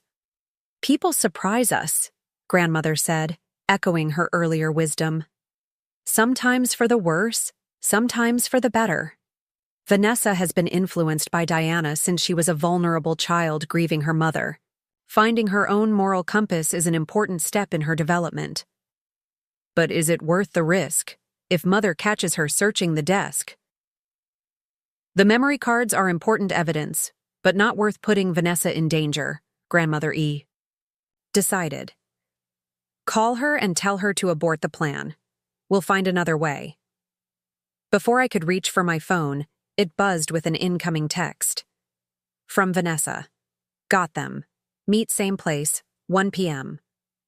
I showed Grandmother the message, relief and concern, mingling in equal measure. She already did it. Then you need to meet her as planned, Grandmother said. But be careful, Eliza. Diana won't react well to discovering she's losing control of both her narrative and her allies. As I prepared to leave, a nurse entered with medication and a gentle reminder that Dr. Joseph Walker, the psychiatrist, was scheduled to evaluate Grandmother at noon. I never agreed to a psychiatric evaluation, Grandmother said firmly. The nurse looked confused. It's on the schedule, ordered by... She checked her tablet. Dr. Powell, your son-in-law? Richard had used his hospital connections to schedule the competency evaluation despite lacking legal authority to do so. Another tactic in my mother's increasingly desperate campaign. Please inform Dr. Walker that I decline the evaluation, Grandmother instructed the nurse. And note in my chart that only medical procedures authorized by my healthcare proxy, Eliza Bennett, are to be performed. The nurse nodded, though she looked uncomfortable with the apparent family conflict. After she left, Grandmother turned, to me with determination in her eyes. We need to accelerate the timeline. Contact Henry immediately and tell him to prepare the cottage. I want to be transferred there as soon as medically feasible, even if it means hiring private rehabilitation services. Are you sure that's wise from a medical perspective? What's unwise is remaining vulnerable to Diana's machinations, Grandmother replied firmly. The rehabilitation center is excellent, but too easily accessed by Diana and her allies. The cottage will provide both the care I need and the security we require. I called Mr. Blackwell from Grandmother's room, explaining the situation and her request. He agreed to make immediate arrangements, including hiring a private nursing service and arranging for specialized equipment to be delivered to the cottage. I'll need a few days to set everything up properly, he cautioned. In the meantime, I suggest you or someone you trust remains with Catherine as much as possible.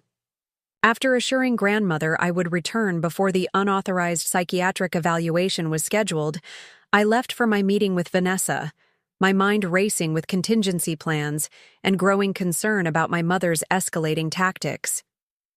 The memory cards Vanessa had retrieved might provide powerful evidence of Diana's manipulation, but they also represented a significant escalation in our conflict.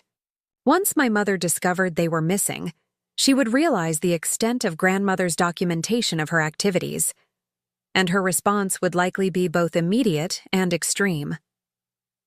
The old boathouse came into view as I approached our meeting. Spot. Its weathered wood reflecting decades of lakeside storms and summer sun. Vanessa was already there, sitting on a bench overlooking the water, her posture tense and alert. When she saw me, she stood quickly. I think Diana might suspect something, she said without preamble. She was asking strange questions this morning about whether I'd been in Catherine's rooms. Did she see you with the memory cards? No, I was careful. But she knows I visited Catherine at the hospital and seems paranoid about what we might have discussed. Vanessa reached into her pocket and withdrew a small envelope. Here they are, 4 micro SD cards labeled by date ranges. I took the envelope, feeling the weight of its contents beyond the physical, evidence that might finally end my mother's manipulations, but could also irrevocably fracture whatever remained of our family. Thank you for doing this, I said. I know, it wasn't easy. Vanessa hesitated, then pulled something else from her jacket, a folded photograph. I found this while I was searching for the memory cards. It fell out of one of Catherine's books. She handed me the photo, a faded color image of my grandmother, much younger, holding an infant. On the back, in Grandmother's elegant script, Elizabeth Sophia Bennet, 3 days old, the true Bennet heir and my heart's delight, September 1999. She kept this hidden, Vanessa said softly, away from Diana's alterations. I traced the image with my finger, touched by both the sentiment and the precaution. Grandmother had preserved evidence of my place in the family, anticipating my mother's efforts to erase it. There's something else you should know, Vanessa continued, her voice lower. After I got the memory cards this morning, I overheard Diana on the phone with someone at the hospital. She was insistent about moving Catherine to a different facility, one called Meadowbrook Care Center. The name sent a chill through me. Meadowbrook is a long-term care facility for patients with dementia and cognitive impairments. Grandmother doesn't need that kind of care. Diana told them Catherine was experiencing significant confusion and that her current doctors were overlooking serious cognitive decline. She mentioned Richard would be providing supporting medical documentation. My alarm grew. She's trying to have Grandmother committed to a memory care facility to strengthen her case for guardianship. I pulled out my phone. I need to warn Mr. Blackwell. There's more, Vanessa said, placing her hand on my arm. They're planning to do it today. Diana said something about after the evaluation confirms what we already know. The unauthorized psychiatric evaluation scheduled for noon, it wasn't just an assessment. It was part of a coordinated plan to have Grandmother transferred immediately afterward, using Richard's medical connections to override normal protocols. "I need to get back to the rehabilitation center," I said urgently. "They're trying to remove grandmother before her legal protections can be fully implemented." "I'll drive you," Vanessa offered. "My car's closer." As we hurried to the parking lot, my phone rang. The rehabilitation center's number. My stomach dropped as I answered. "Ms. Bennett? This is Nurse Marquez from Westbrook Rehabilitation. I'm calling because your grandmother is quite upset." Diana Bennett arrived with transfer papers signed by Dr. Powell, insisting Catherine needs to be moved to Meadowbrook immediately for specialized care. "That transfer is not authorized," I said firmly. "I'm her healthcare proxy. No transfers should occur without my signature." "That's what Mrs. Bennett Sr. is saying," the nurse confirmed. "But Mrs. Diana Bennett has documentation claiming the healthcare proxy was signed during a period of cognitive impairment and is invalid pending review." "That's completely false," I insisted, my voice rising. "Please don't allow any transfer until I arrive. I'm on my way now with legal documentation of my status." "I'll inform the supervisor," the nurse promised. "But you should know that Dr. Walker is currently evaluating Mrs. Bennett, and Diana is insisting the transfer proceed based on his recommendations." "Stall them," I urged. "I'll be there in 15 minutes. As Vanessa drove at the edge of the speed limit, I called Mr. Blackwell, quickly explaining the situation. "I'm already at the rehabilitation center," he informed me, his voice tight, with controlled anger. Diana arrived with Robert and Richard, all three presenting an intimidating front to the staff. I've shown them the healthcare proxy documentation, but Diana is claiming it was executed under undue influence. "We're almost there," I assured him. "Don't let them move, grandmother." "I've contacted the facility's legal department and the police," he said. "But hurry, Eliza. Diana is becoming increasingly agitated, and the staff seems unsure how to proceed with conflicting claims." When we arrived at the rehabilitation center, the atmosphere was tense. A security guard stood outside grandmother's room, while raised voices could be heard from inside. Mr. Blackwell met us in the corridor. "The situation has escalated," he said gravely. Dr. Walker completed his evaluation and, unsurprisingly, given his connection to Richard, has expressed concerns about Catherine's capacity for medical decision-making. Diana is using this as justification for immediate transfer to Meadowbrook. "She can't do that," I protested. "The healthcare proxy is legally binding." "Correct, but Diana is creating enough doubt and chaos that the facility's administration is hesitating. They don't want to be accused of ignoring a legitimate medical recommendation, especially one supported by a family member who is also a doctor." I handed him the envelope containing the memory cards. These contain video evidence of Mother searching through grandmother's papers, removing family photographs, and practicing her signature for forgery. Grandmother installed security cameras in her study years ago.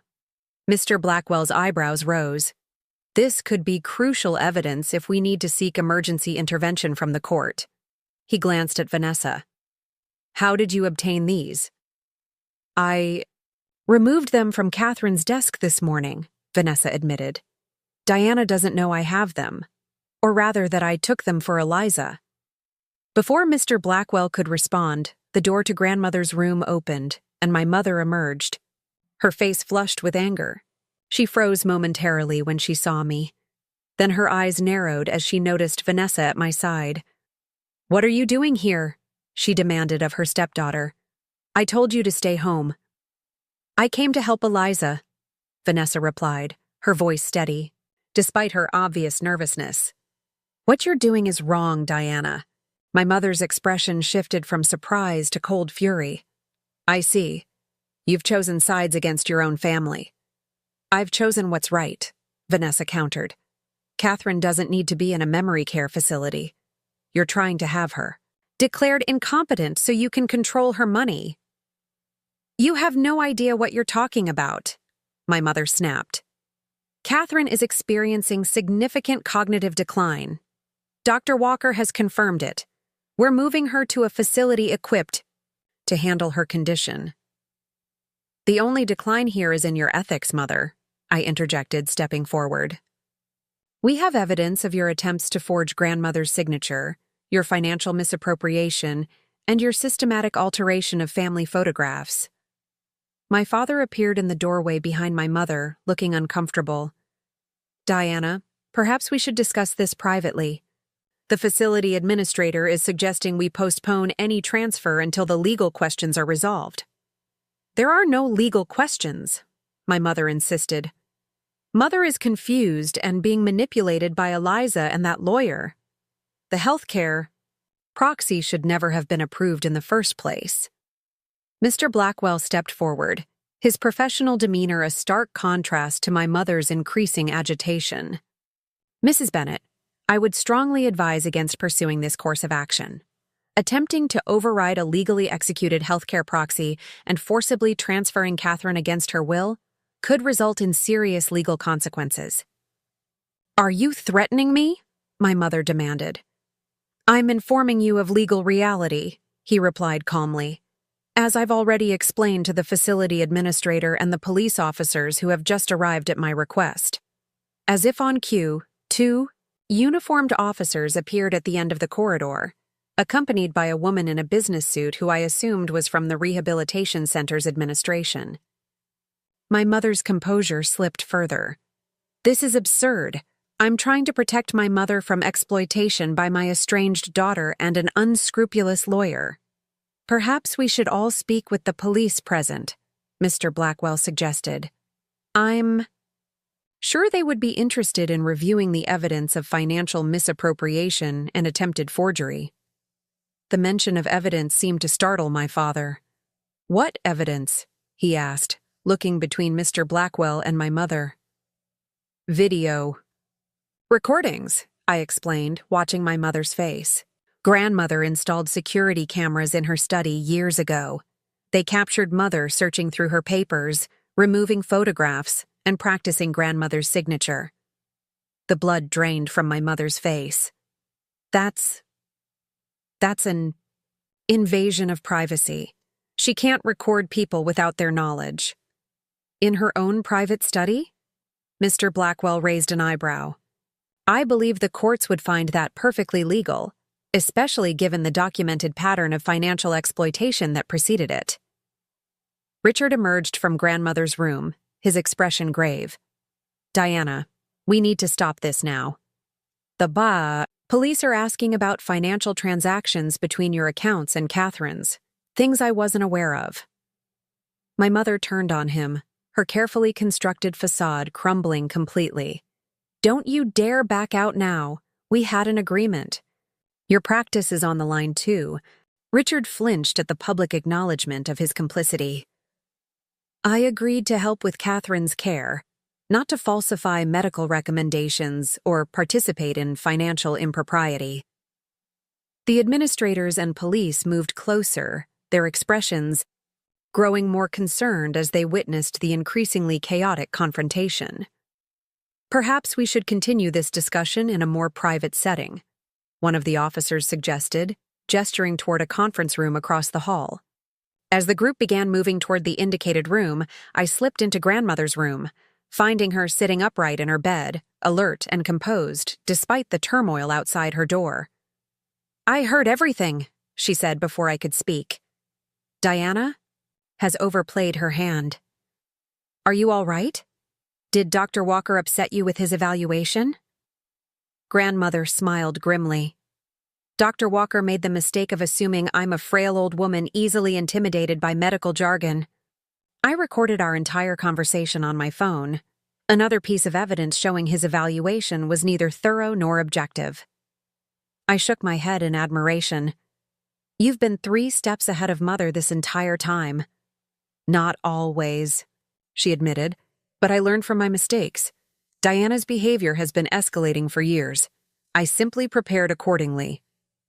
We were interrupted by Mr. Blackwell, who entered looking both relieved and grave.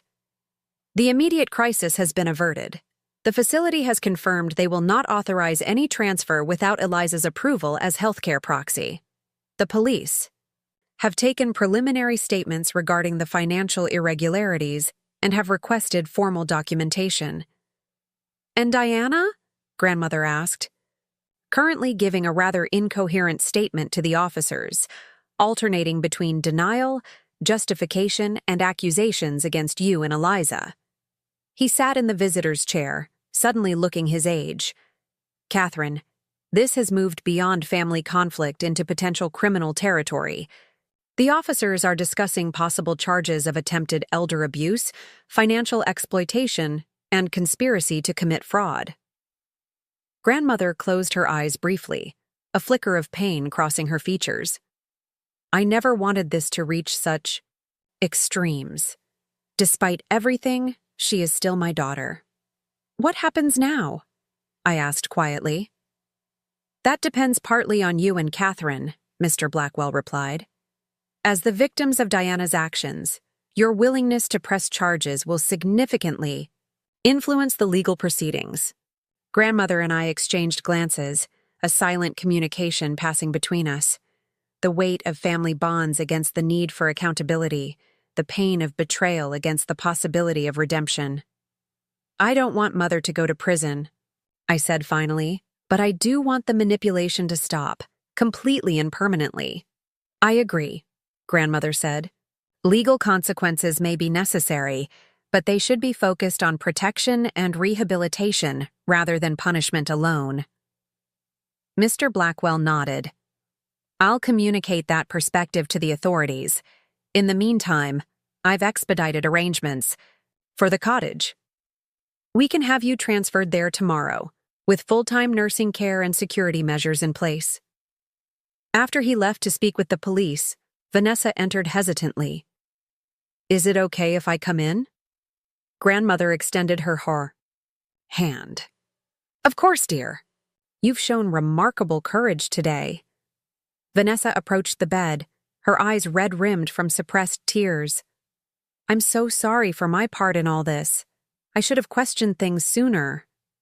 You were a child when Diana began manipulating you, Grandmother said gently. Recognizing the truth now and choosing to act on it shows significant moral strength. What will happen to my dad? Vanessa asked, her voice small.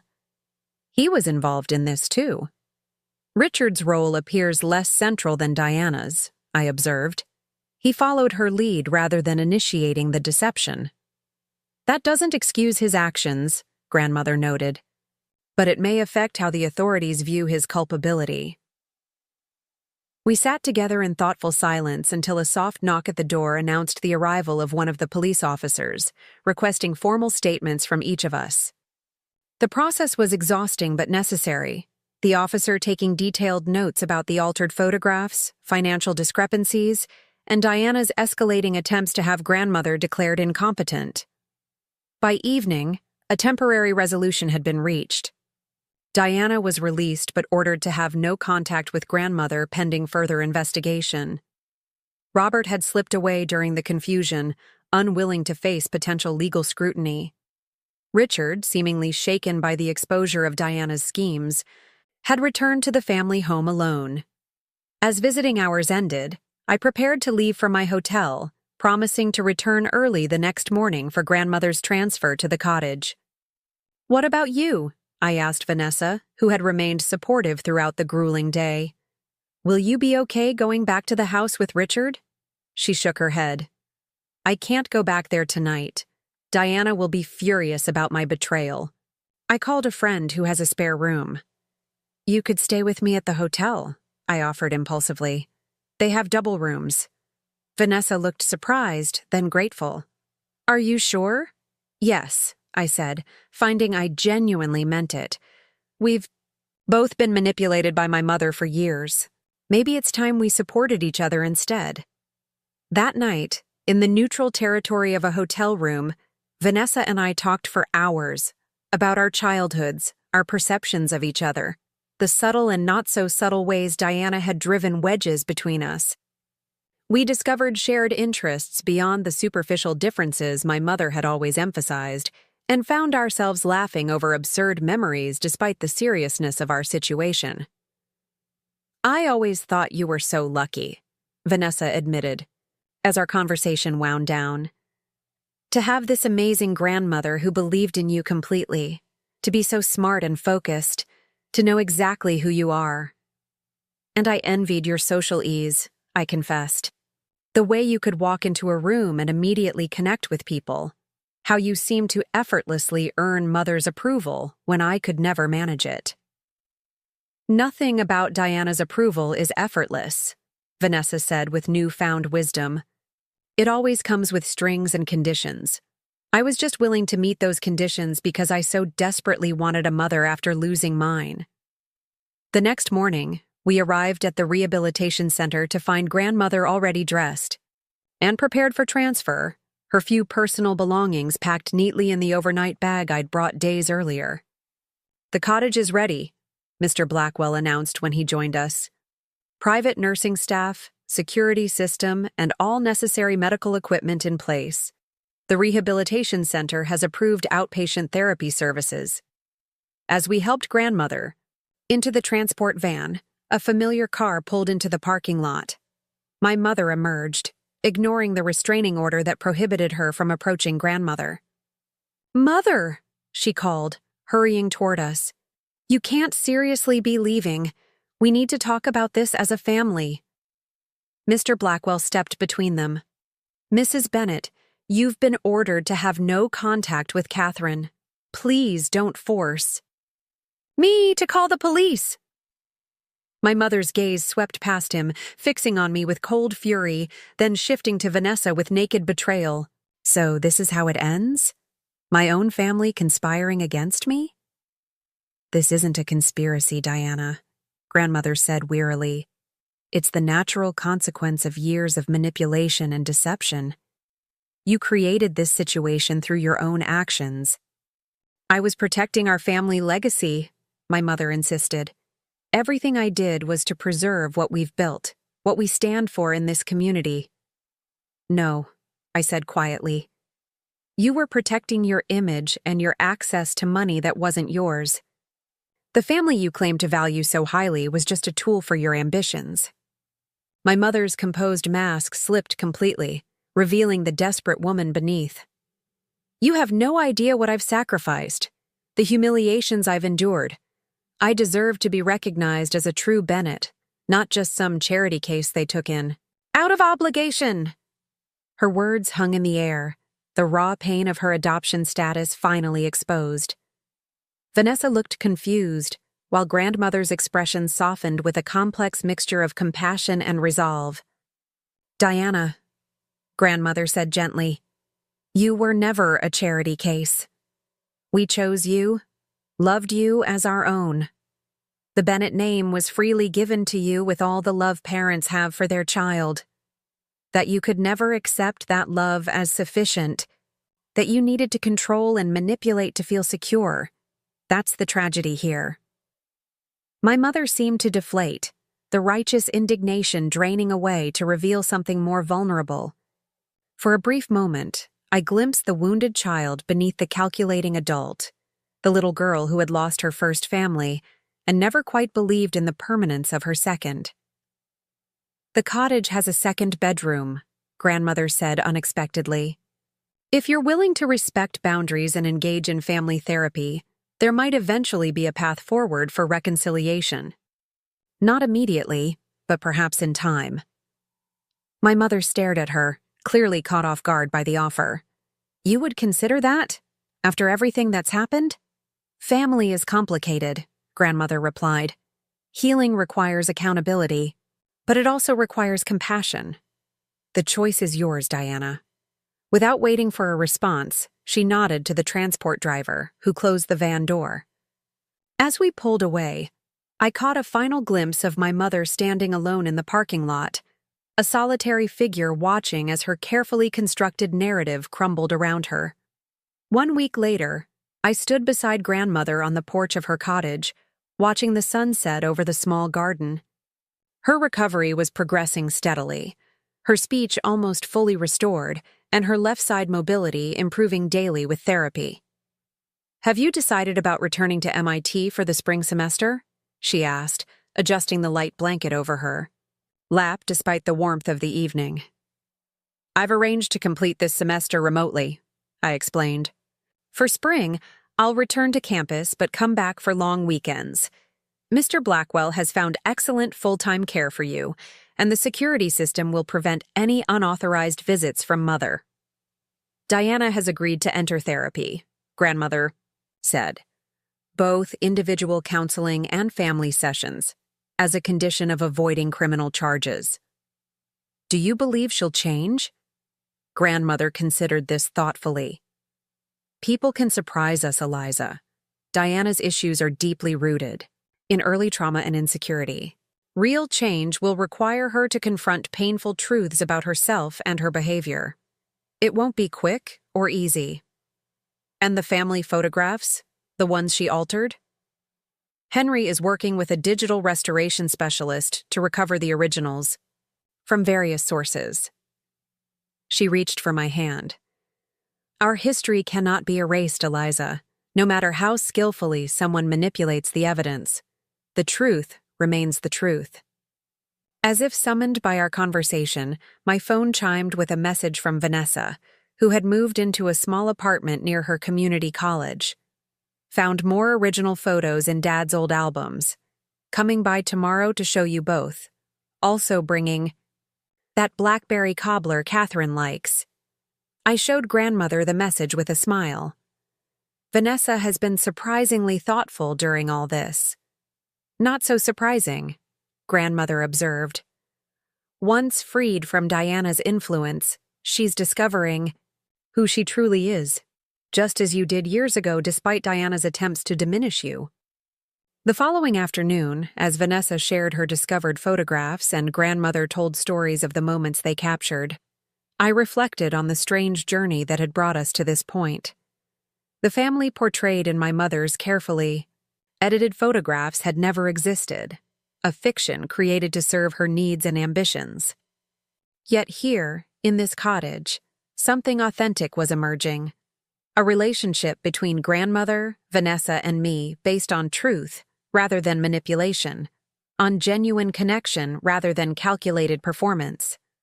It wasn't the perfect family from the holiday cards, with coordinated outfits and manufactured smiles. It was messier, more complicated, but fundamentally real. 2 months later, as winter yielded to early spring, Mr. Blackwell called with news. The forensic accountant has completed the review of Catherine's finances. As expected, Diana's misappropriation was extensive. What happens now? I asked. The trust will require restitution, but Catherine has requested it be structured as a long-term repayment plan rather than immediate legal action. Diana has agreed to the terms. After we hung up, I joined Grandmother in the garden, where she was supervising the planting of new rose bushes from her wheelchair. Mr. Blackwell called about Mother's financial restitution, I told her. She nodded, unsurprised. Diana called yesterday to discuss it. She seemed different. More subdued, less defensive. Do you think it's genuine, or just another performance? Time will tell, Grandmother said wisely. But her therapist reports she's doing the difficult work of examining her behaviors and their roots. That's a start. As we watched the gardener carefully position a fragrant climbing rose against the cottage trellis, Grandmother handed me an envelope. This arrived from the digital restoration specialist this morning. Inside was a family photograph I remembered from my childhood. Grandmother, my grandfather, my mother, and me at about age 5, standing together on the porch of the family home. My mother had altered this image years ago, replacing me with Vanessa and changing the date. The original, Grandmother said softly, one of many being restored. I studied the image, noting how my mother's smile reached her eyes in this unaltered version, how her hand rested protectively on my shoulder. Before the resentment had fully formed, before she had decided I was an obstacle rather than a daughter. There was love there once, Grandmother observed, following my gaze. beneath the ambition and insecurity. Perhaps with time and healing, there can be again. I wasn't sure I shared her optimism, but I respected her capacity for hope despite everything she had endured. That evening, I received an unexpected text from my mother, the first direct communication since the confrontation at the rehabilitation center. I found some of your research papers from MIT online. Your work on targeted drug delivery systems is impressive. I didn't understand much of it, but I'm proud of what you've accomplished. The message was awkward, tentative, not the polished performance of the mother who had systematically erased me from family photographs. But perhaps that was the point. Maybe real connection could only begin when the perfect images were set aside, allowing the complicated, imperfect truth to emerge. I thought carefully before responding. Thank you. That means more than you might realize. It was a small step, uncertain and fragile.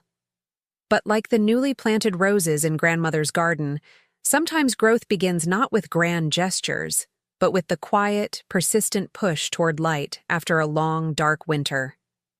Up next, you've got 2 more standout stories right on your screen. If this one hit the mark, you won't want to pass these up. Just click and check them out. And don't forget to subscribe and turn on the notification bell so you don't miss any upload from us.